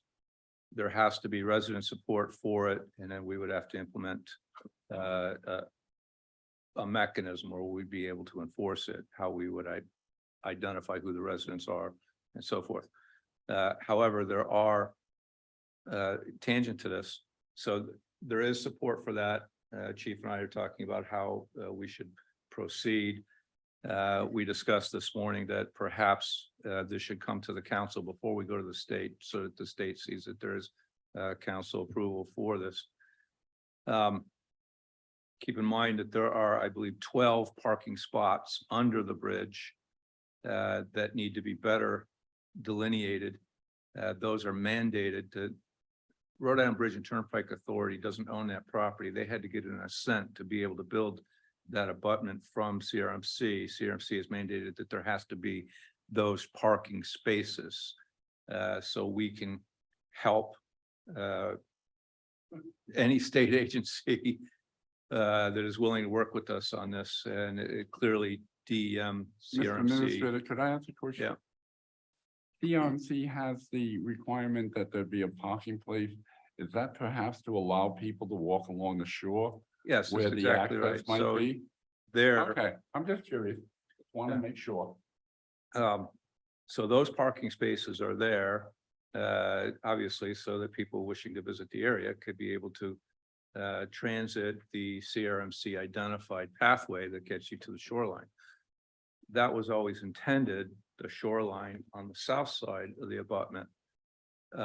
However, the CRMC signs kind of direct people to go over the railroad tracks and almost through residential property to get to the property that is actually owned by Narragansett, or I'm sorry, Rhode Island Energy. As I said, we're working on getting clarification on that, but yes. So those parking spaces need to be better delineated, and then Rhode Island Bridge and Turnpike Authority is going, they are going to put some landscaping, whether it's boulders, rocks, what have you, that would keep people from parking on and turning around on their property, which is just north to the parking area, and the residents' property, which once you go under the bridge, then you've got a number of houses there. So long answer, no short easy solution, but the police chief and I are working on it. And we will be coming forward to the town council with a resolution to support resident only parking in that area. Whether you support it or not, it'll be up to You're going to come forward with the residents only parking for the access to the waterway. Not for access to the waterway. It would be for resident only parking outside those designated parking spots. Those designated parking spots will stay there. All right. And can I ask you just a question? With your review, when you went down there, I didn't see any graffiti. I did not actually see any litter unless somebody had come through and cleaned up all the litter beforehand. I didn't see anything that looked like really abuse or misuse of the property. Was your experience different when you were down there? Categorically different. Really? I did not see any graffiti, but there was an incredible amount of litter and waste. All along the train track, on the beach area, and there was piles of litter, neatly piled, but pile of litter under the Secana Bridge, which we had DPW take Under the abutment. under the abutment. And do you have any idea where it went? Did somebody come and clean it? No, I asked Brian Woodhead, the director of DPW, to clean Okay, it up. thank you. I can add that somebody that had used the beach was kind of guilted into cleaning it up, and they brought their own barrels, which was a noble gesture, but they didn't have any provisions to take said trash away when the barrels were full and overflowing. And also, the chair of the Harbor Commission pulled 18 bags of trash out with somebody else. I think somebody else in the room here, I won't mention any names, was also involved in the cleanup. And that's why when you saw it, it looked fairly clean. Well, the other thing though, in the correspondence that the administrator sent us, there was a suggestion of getting rid of some barrels that had been there for trash. And I was kind of thinking to myself, well, trash doesn't magically disappear because you have no barrels for it. And I'm wondering if anybody has considered the possibility of just putting out some more barrels for trash when people come by it. We've discussed this at length before your tenure. The reality is barrels are magnets. We've adopted, as many other communities have adopted, carry and carry out policies. Wherever there is a barrel, you're not getting just the refuse from the people that are using the area. You're getting all the refuse from people who don't want to go to the transfer station, or don't have a transfer station sticker, or don't want to pay the fee to get rid of the C&D or the mattresses or what have you. And what we end up doing is we end up subsidizing people people's trash needs who don't want to pay for it and take care of it themselves. And that's just the reality of the situation. I agree with you. But in some ways, that has nothing to do with shoreline access or any of the. No, and that That leads has to. to do with people just being rude. Well, that's the And intractable criminal, problem by that the we have here. We're trying to change people's behavior. I mean, we've been trying to do this since I was a kid. And we had the commercial that everybody remembers of the Indian chief crying on TV because people were littering on the side of the road. This has That been was going a on. great commercial. And it still has a poignant effect on anybody who's willing to look at it. We're dealing, I don't have numbers to back this up, but I would be willing to bet that for every 10 people that are going down there, 9 of them are acting responsibly. I don't know. But it's the people that are going down there and we're calling a spade a spade. When we walk the shoreline and we walk the train tracks, what are we seeing? We're seeing diapers. We're seeing tons of alcohol containers. We're seeing refuse from fast food. We're seeing disposable barbecues. This is what we're seeing. And it's people that are behaving irresponsibly. So one of the things leading to the next question you had was a dusk to dawn policy. Now, we're cognizant of we're not trying to, despite what people may think, we're not trying to restrict people's access to the shoreline. We're trying to promote responsible behavior and stewardship of our environment. The dusk to dawn idea that was discussed would be perhaps not the law is the law. We all have a constitutional right to be on the shoreline, access to the shore. We all now have a legal right to be within 10 feet of the rack line. For all intents and purposes, the high water mark of the seaweed line. But above that, closer to people's properties, there ought not be people camping there and behaving irresponsibly. So we thought that, and that's, none of this is written in stone. I just tried to encapsulate what we had talked about. Perhaps a dusk to dawn policy, much like we have in our town properties, in our parks, would perhaps help mitigate this behavior. I don't know that it's, fishermen aren't all noble, but I don't know that it's just fishermen that are creating this problem. I think the biggest problem that we've had, particularly in this area over the last 2 years, and for whatever reason, it's just started exploding last year and it's just not stopped. People have discovered this area and they're using it. I would suspect most people are using it responsibly. They're setting up little areas, they're having picnics or what have you, but then there are the people that are using it as a party central. And it's obviously upset the residents and they want something done about it. I agree. Well, Mr. President, can I just say, your description of the type of waste there describes really, as far as I'm concerned, 2 different types of people or groups.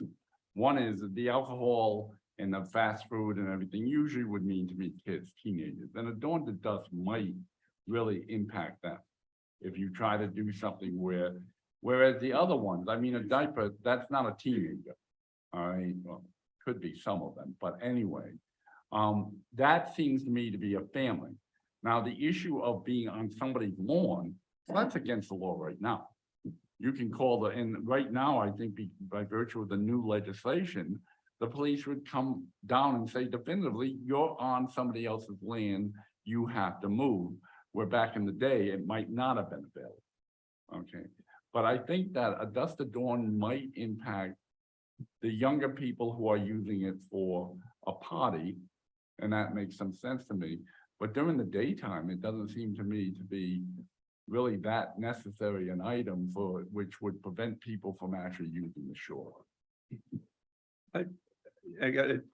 This is what we discussed. I am certainly just the bearer of what happened there.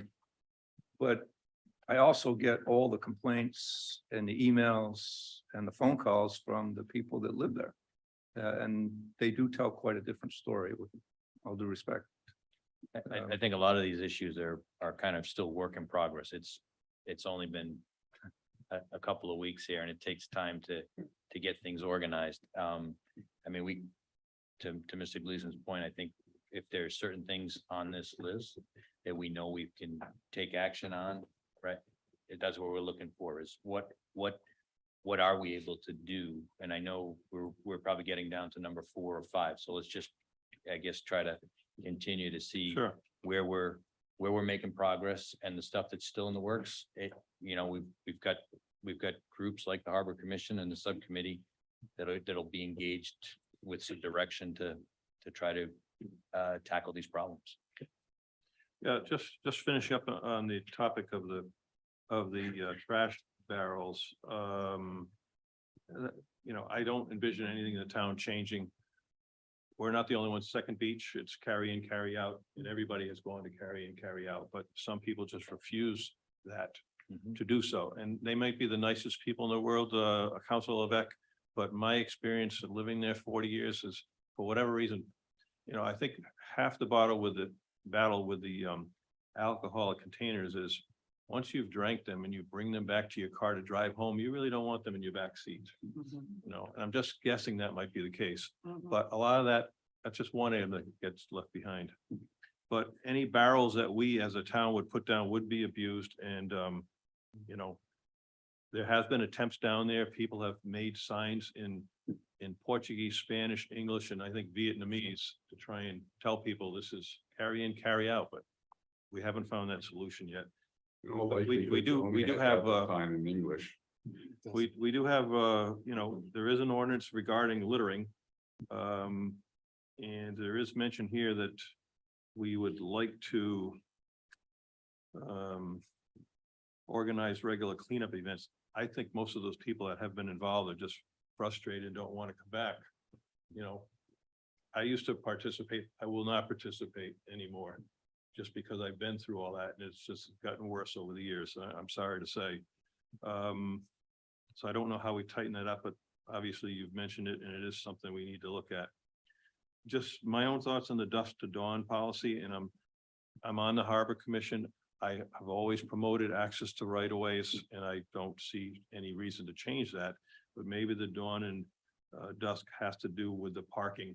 If people can want to come down from Common Fence Point and walk to the beach, why should I hold them back if they want to walk on after hours, so to speak? But that would certainly help the neighborhood by going dusk to dawn. And obviously you're gonna have a CMC roadblock in there of some sort to work around. I don't think so. Well, Yeah, Cold State Park is dusted on. yeah, So why would well, that's true. a right of way underneath a bridge be any different? Good point. I thought it really had to do with parking as opposed to access. I mean, if somebody wants to come from their home in Common Fence Point, they should walk around all around. But my guess would be the folks that live in Common Fence Point or who maybe live on Cliff Avenue aren't the ones who are down there littering on the beach. No. It's people who are parking. So if we remove the access to park by a I dusk know, to I dawn, mean, Mr. Gleason was just saying, Yeah. you want to restrict them. Right. And I'm just saying, I don't think we would by a parking. no, but if the sign is at the parking area that says parking available dusk to dawn, it would help No alleviate some of parking, this. No parking. Right. Noise, I'm not really gonna tackle that one. Well, the others The measures fi- sort of address that. I mean, if you're restricting. I'm sorry? I mean, the other measures kind of address that. If you're restricting the Absolutely, amount of yeah. parking after dark. I mean, noise was on here because this whole event happened on Yeah. July 4th. The noise comes with the people who make it. Yeah. But, just mentioning, I did talk to with a neighbor there, and I actually called into dispatch at the police department. And I asked the officer that answered the phone whether in fact fireworks were illegal. I understand that they are illegal in Rhode Island. But he told me he would have to check the noise ordinance and get back to me. And I didn't see that to be a satisfactory answer. But in that particular case, they were firing them underneath the bridge and underneath the high tension wires. And that's where you get the noise in here.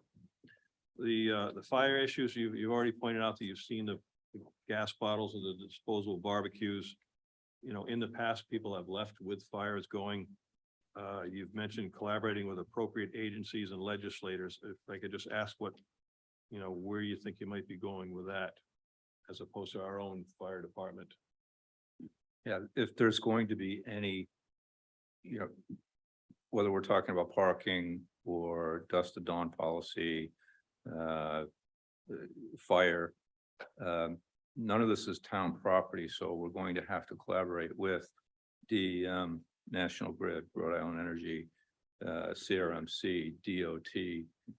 DOT owns the train tracks, Rhode Island Bridge and Turnpike Authority. So, and then our own, if there's going to be any legislation that would have to be approved. So you mentioned Coal State Park is dusk to dawn. Well, if they were going to do dusk to dawn here, I don't know, but it might require legislative approval. I don't know. So we would tie in our legislators.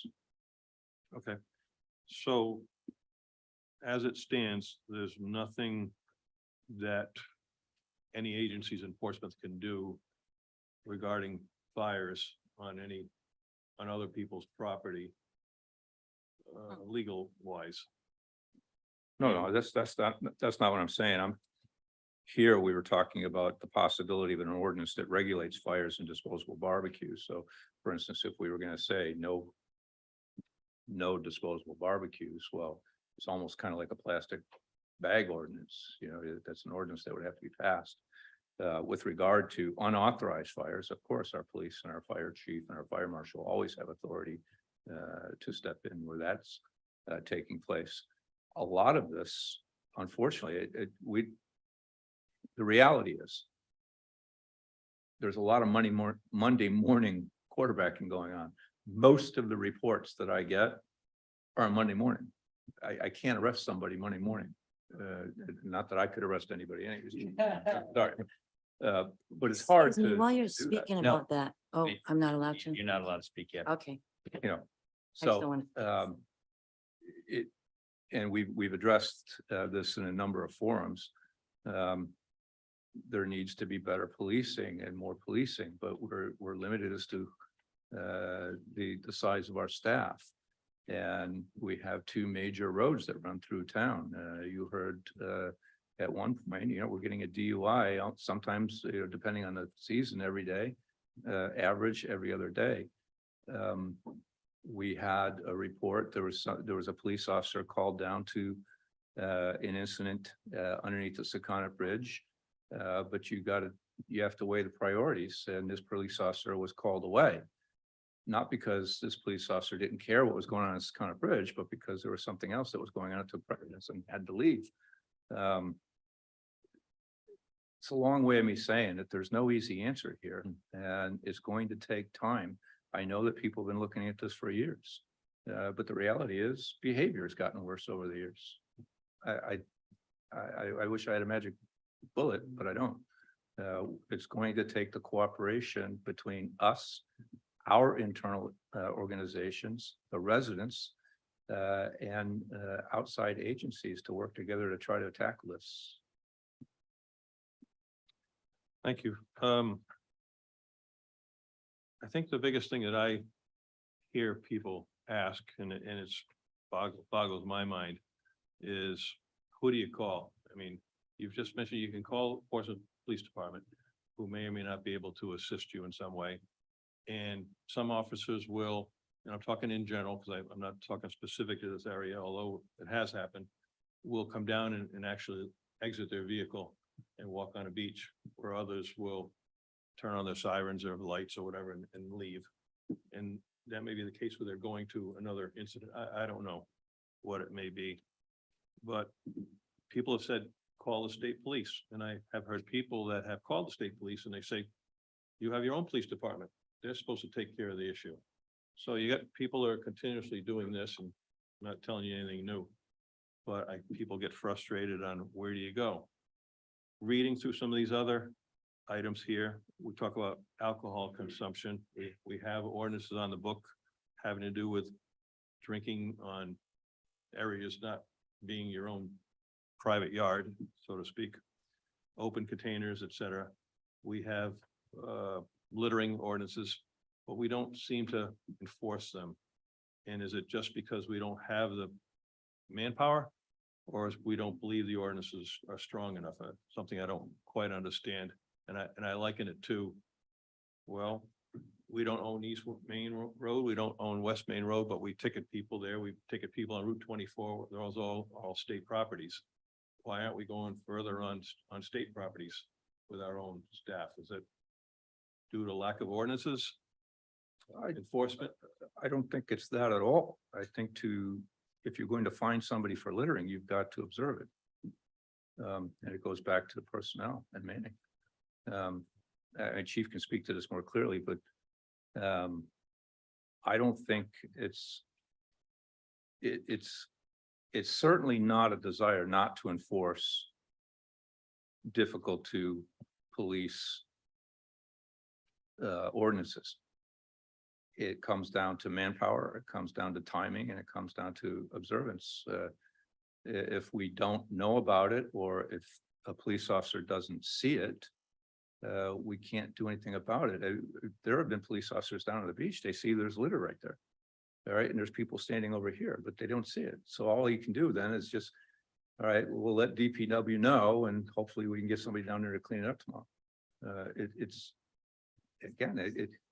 It just goes down to, you got policing on one side of the seesaw, and you've got public behavior on the other side, and it's always going to be friction. And for whatever reason, I have no idea, I wasn't raised this way, but just behavior, decorum is definitely taking a southern turn of late, and we're going to do our best to try to change it. That's all I can say. Chief Peters, before you even say anything, I appreciate that basically the response is, we have to figure out where we're going to use our manpower best. And oftentimes it isn't these type of situations. But I'll think outside of the box here big time and just say, why don't you have somebody in plain clothes go down to the beach with a fishing pole in hand and witness this for themselves? You know, is it worth the money for the piece of this neighborhood to do that on occasion, a Friday or Saturday night? I'm sure your man would see all he needs to see to issue summons, but I'm sorry I'm thinking out of the box like that, because it's probably a facetious idea, but We've actually done that in the past. So we have done that in the past. We do have officers. We haven't not been able to do it this year due to manning, but we have done that in the past. And I'll be honest with you, most of the times it has been unsuccessful. Unsuccessful. The officers are there. Pretty much when the officers are there, they stick out. You know what I mean? The people understand that they're not, you know what I mean? They're recognizable as police officers. I mean, we have two people together. We're not gonna send one officer out there by themselves. We send two officers to enforce it. So we have done that. We're not opposed to that. But when we've done in the past, it's been unsuccessful. Which leads to the problem, Mr. Rayner touched on it. It's difficult because when we have people who have litter next to them, and if we're down there and the officer, we have to be there when the person leaves the litter, and then we have to be there when the person actually leaves the area to prove that that person is littering. So just the fact that they have objects next to them. Same thing with open container. By all means, we'll enforce open container, but we have to be there when somebody has the open container. Just the remnants of an alcohol bottle next to the person is not enough for us to charge somebody. We'd have to have an open container, and it actually has to be alcohol in it. We have the PBTs, where we actually have to go over there and we test it, and we can tell if there's alcohol presence for us to be able to successfully prosecute it. So I know people become very frustrated, but it's also frustrating for us that we're down there and there's a lot of time. So we have cited 2 people for fires this year in the various areas. And we send them to municipal court. We have a 0 tolerance if someone has the fires. Most of the calls, though, that we're receiving are not for the open fires. They're reporting open fires, and our officers are getting down there and they're having the grills. We had one this weekend. Someone called and they were down there cooking hamburgers. A lot of times they're down there cooking fish. So there's nothing that we have. There's no sort of law that I'm aware of that we can say when someone has the mini grills. That's what we're seeing more of. Where people see from their residence, they can see the flames going, and we're getting down there and it's the mini grills, and that's not against our ordinance or state laws. So we're all for it. Our officers are down there. I have the stats for the thing. I think we have 80 parking violations that we've done in the various locations in the waterfront access.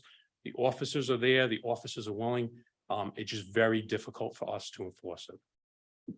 Thanks for all you do. It's frustrating for all of us. Absolutely. Order, Mr. President. I find it very frustrating when somebody from the council comes in and says, well, I hear people say that the police just showed up, hit the sirens and went away, all right? All right, there are departments, all right? We are not supposed to bring in spurious allegations made by folks that just are upset, understandably, but all of a sudden they want to say something. We have I've gone through this before, Saturday and Friday and Saturday night, we have 3 officers patrolling this town, 3. One going on the north side, one on the south side, one on the main road as a rover, okay? And we have more drunk drivers, we have more type of altercations, we have a fairly large population in many areas that gets in trouble, okay? And we are suggesting that we are upset because they're not going to check littering. Okay? Be respectful. The department does a very, very good job with, as we know, very limited resources. Thank you, Counselor. The You're whole welcome, thing, Counselor. the whole thing was lumped together. There's littering, there's public drinking, there's public urination. We don't have to go down the list. Okay, sooner or later, somebody needs to get caught, get fined, etc. It's part of the policing, whether you like it or not. You know, I didn't say I didn't like it. If it's against the law, it's against the law, Mr. Gleason. Right. Do not put words into my mouth. All right. If it's against the law, the police will stop it. All right. So if they don't see it, they can't arrest somebody. That's against the law. All right. And that somebody calls you up and says, oh, this happened or that happened. That's not evidence of anything. everything I said tonight is something I witnessed myself. I'm not making up stories, so. You said that somebody told you. I was on more standing than there one talking occasion. to him and I saw the action of the fireman that You came saw, down. you saw the fireman show up and say, oh, you saw the police officer show up, shine his light and take off? Is that you were physically there seeing that? When I was down at the site. You physically. All right, said- gentlemen. let's Point just- of order. let's Let me just- just I finish find this back and forth Right. I don't completely. care what you think. I know All you right. don't. Call All right. the point of order. I find the Point- point of point of order of order. this back and forth to be non-productive and off the agenda point. Can we please get back to I'm talking sorry, I'm about not gonna the allow one him thing to that's, assault the I don't police care. department. All right, But That's he fine. did. Then talk to him about it after the No, meeting is because over. it happened at this meeting. all right, let's just, Why should I? put up Mr. with President, I think we need to get back we do. to discussing potential solutions for various problems occurring at waterfront properties in it Portsmouth. And leave the police department out All of it. right, if you let's will, just, Mr. let's Gleason. move. I'm move gonna on. finish the state by saying everything I've said has been truthful. Okay. And if I've insulted, And I lied. Can we All right, please okay. move on? If Can we you- please move if on? I've insulted the chief, I didn't mean to, and I don't believe. Can we you- please move on? Excuse me? Can we please move on? You, Let's just keep going we'll with the move in a list. minute, okay? Chief, I think you know where I'm coming from. I hope you're not insulted by it. It's just part of the frustration that I hear people tell me, and I'm just passing it on, okay? All right, we're not done yet. You're gonna, there's nobody's gonna speak yet. We're trying to get through the list. The only thing that's left on the list here is voting. That was reported to the harbor master. People have taken video of the particular night that somebody was down there, dropping passengers off at the beach and doing unsafe maneuvers in their boat. So hopefully that video will get to the harbor master. She can identify the hull numbers. We can do something with that issue. But it has been recognized that there are some boating issues there as well. CRMC right away talks about the misleading signage. We talked about getting that corrected. Lastly, first responder access. Mr. Rayner acknowledges the importance of getting emergency access down there. We'll contact Rhode Island Energy to explore the possibility of utilizing their easement to get to the beach with first responders. Is that a fair statement, Mr. Rayner? Yes, that's correct. Okay. That being said, I've mentioned a couple of my thoughts on what to do, but I won't open any suggestions. I think honestly that this is still a work in progress, and I think the administration, as Mr. Rayner has stated in this email, is that that these issues are being worked on. I know it's taken some time, but there's a lot of factors at play, and I don't think anything we discussed tonight is going to be a solution. It's work in progress, and I think what we need is for some of these folks to come back with their recommendations, be it the Harbor Commission, be it any of these things that are being discussed with the agencies. You know, then we can actually take some action, because right now we're not going to solve the problem here tonight, or without the input from these agencies or authorities. So I know you have this item on here. I didn't know exactly where it was going to go, because I, as Mr. Rayner said, it's a work in progress. And there's going to be some good things that come out of this. There's going to be some things that we probably have to revisit. It's too early in the process.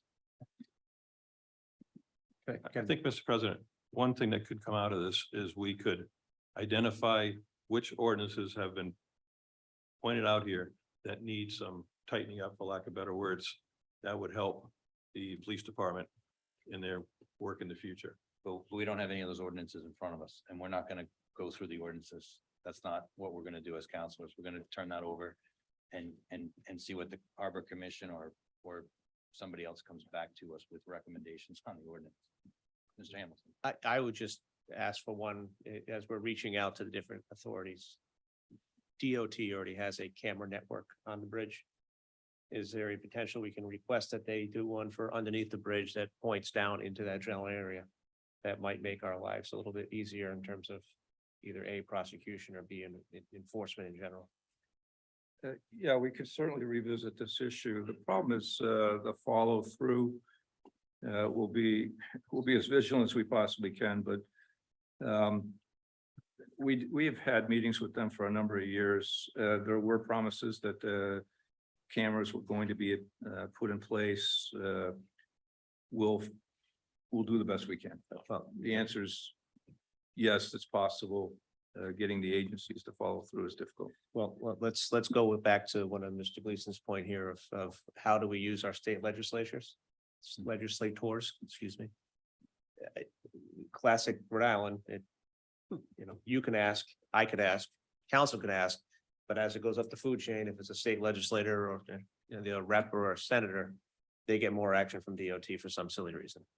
So maybe we can request that they have a meeting with DOT or Bridge and Turnpike to see if they can get some movement. Yeah, absolutely. Previous commitments were that DOT and the Rhode Island Bridge and Turnpike Authority would work with us, CRMC DM, to procure and install cameras. The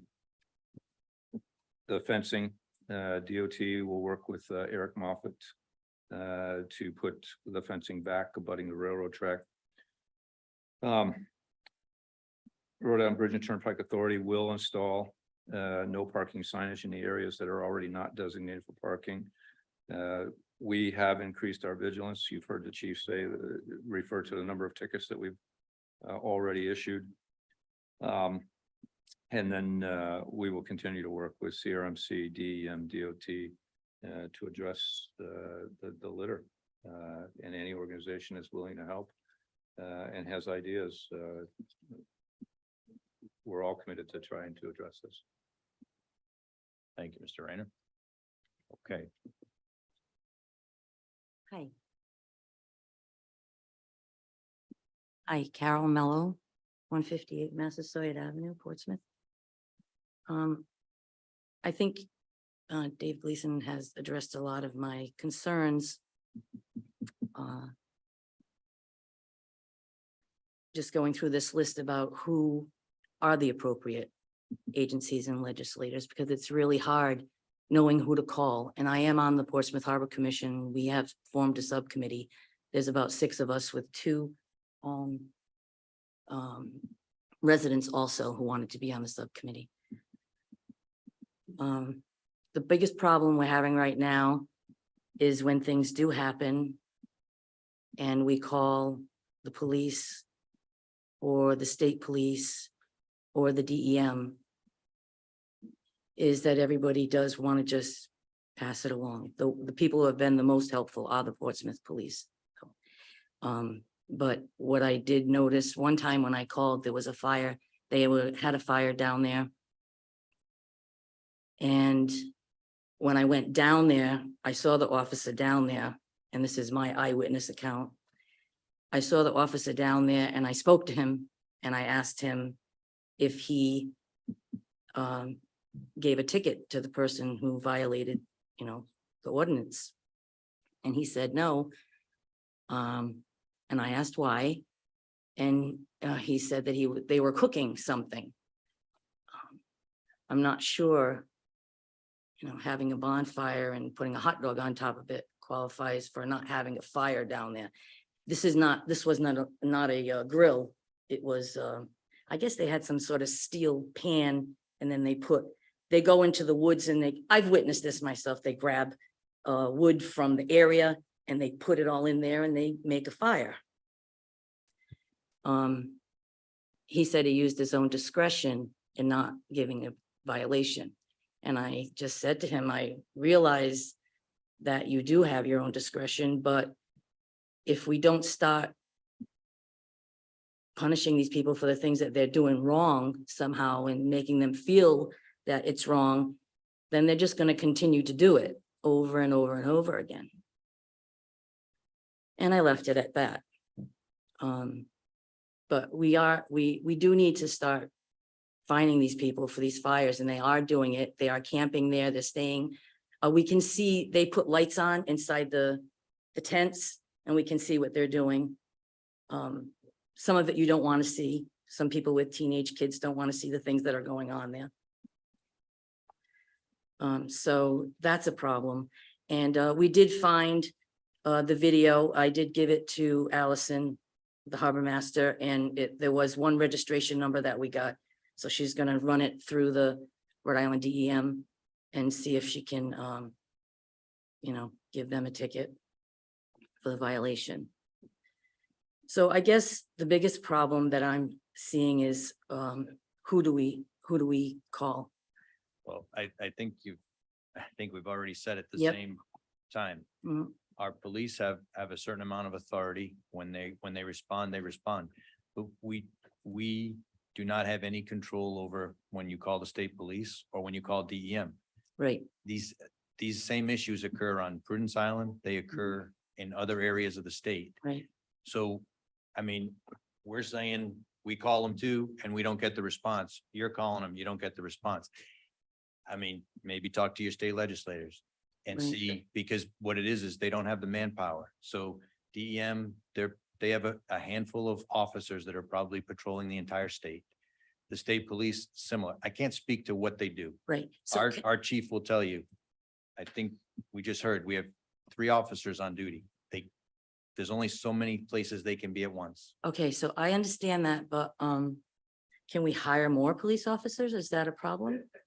Yes, it is a problem. Okay, that's what I'm not being fresh. No, I'm not neither am being I. fresh. No. I'm It just is like, why do we have only 3? We it's have a all these nationwide people. problem, unfortunately. You could discuss that with. We would love to hire more police officers. We need more police officers. But there just aren't any young adults out there who are looking for the job. We want to do it. It's awful. So I wasn't being flippant. No, I get it. We No, I want to get it. hire more, but we can't. We would love to. So if you have anybody who's, Interesting. 20 to 25 years old who wants to be a police officer, please have them call Chief Peters. Or Linda, Lisa first.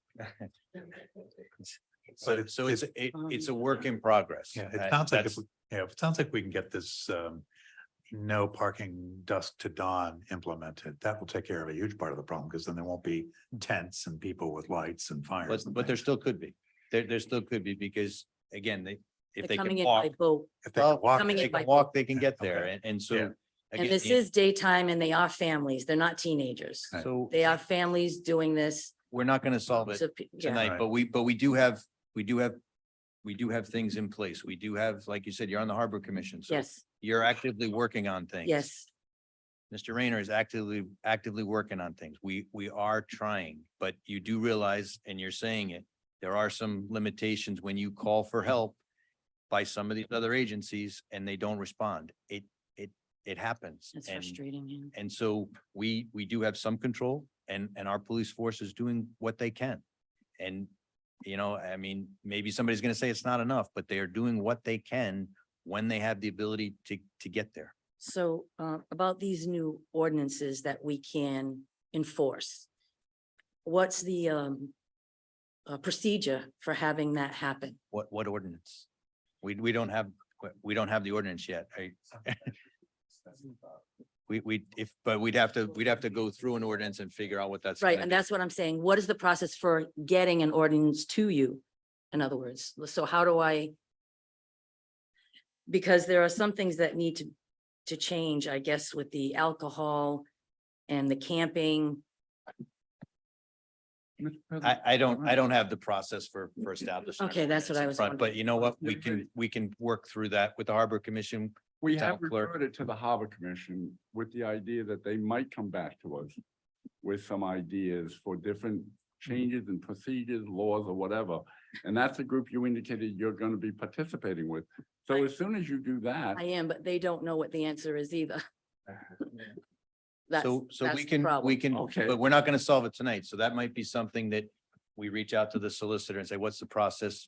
But we don't need to go through the process tonight. No, I get it. Okay, What do we Alright. tell the Harbor Commissioner? What's their job? I'm sorry. I mean, I'm they're- asking us as counselors, what do we tell the Harbor Commission to do? So I would simply suggest that they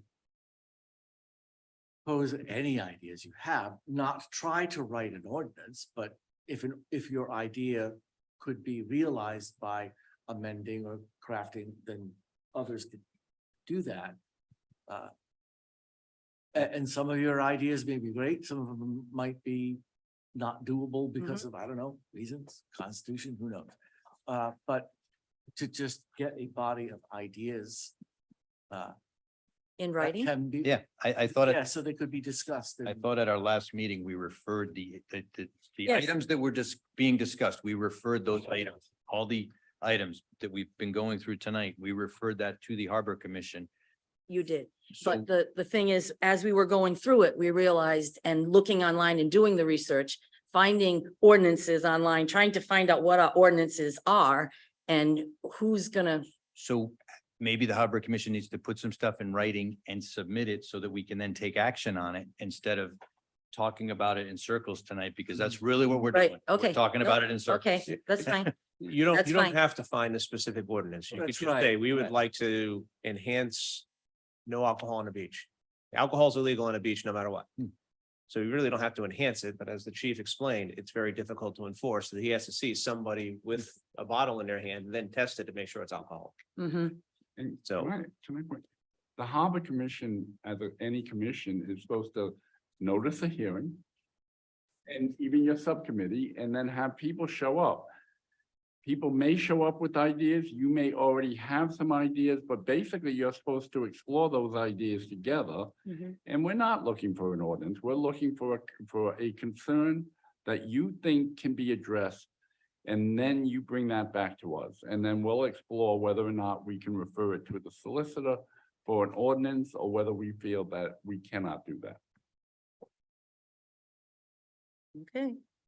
Sounds like a plan. Thank you. Thank you for your time. Thank you.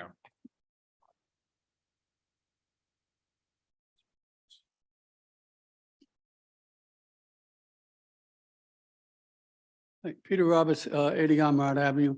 I want to bring up the fact of what Mr. Gleason said about patrolmen using the siren.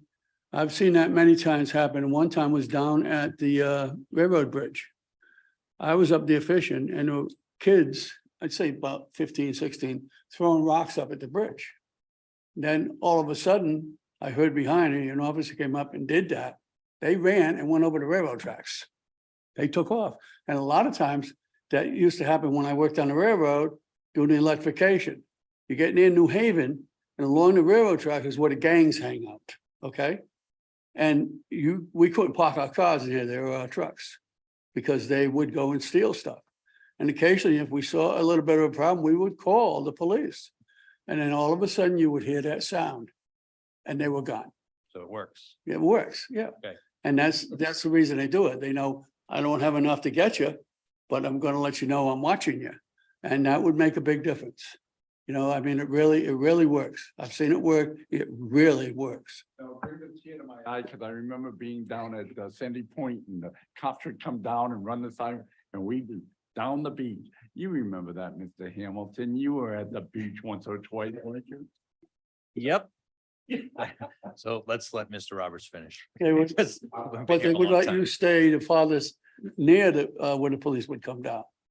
They hid more. You would stay right out there, you know? All right, that's all I have to say. Thank you. Thank you, Mr. Roberts. Good evening, Marshall Hill, 31 Mount View Road.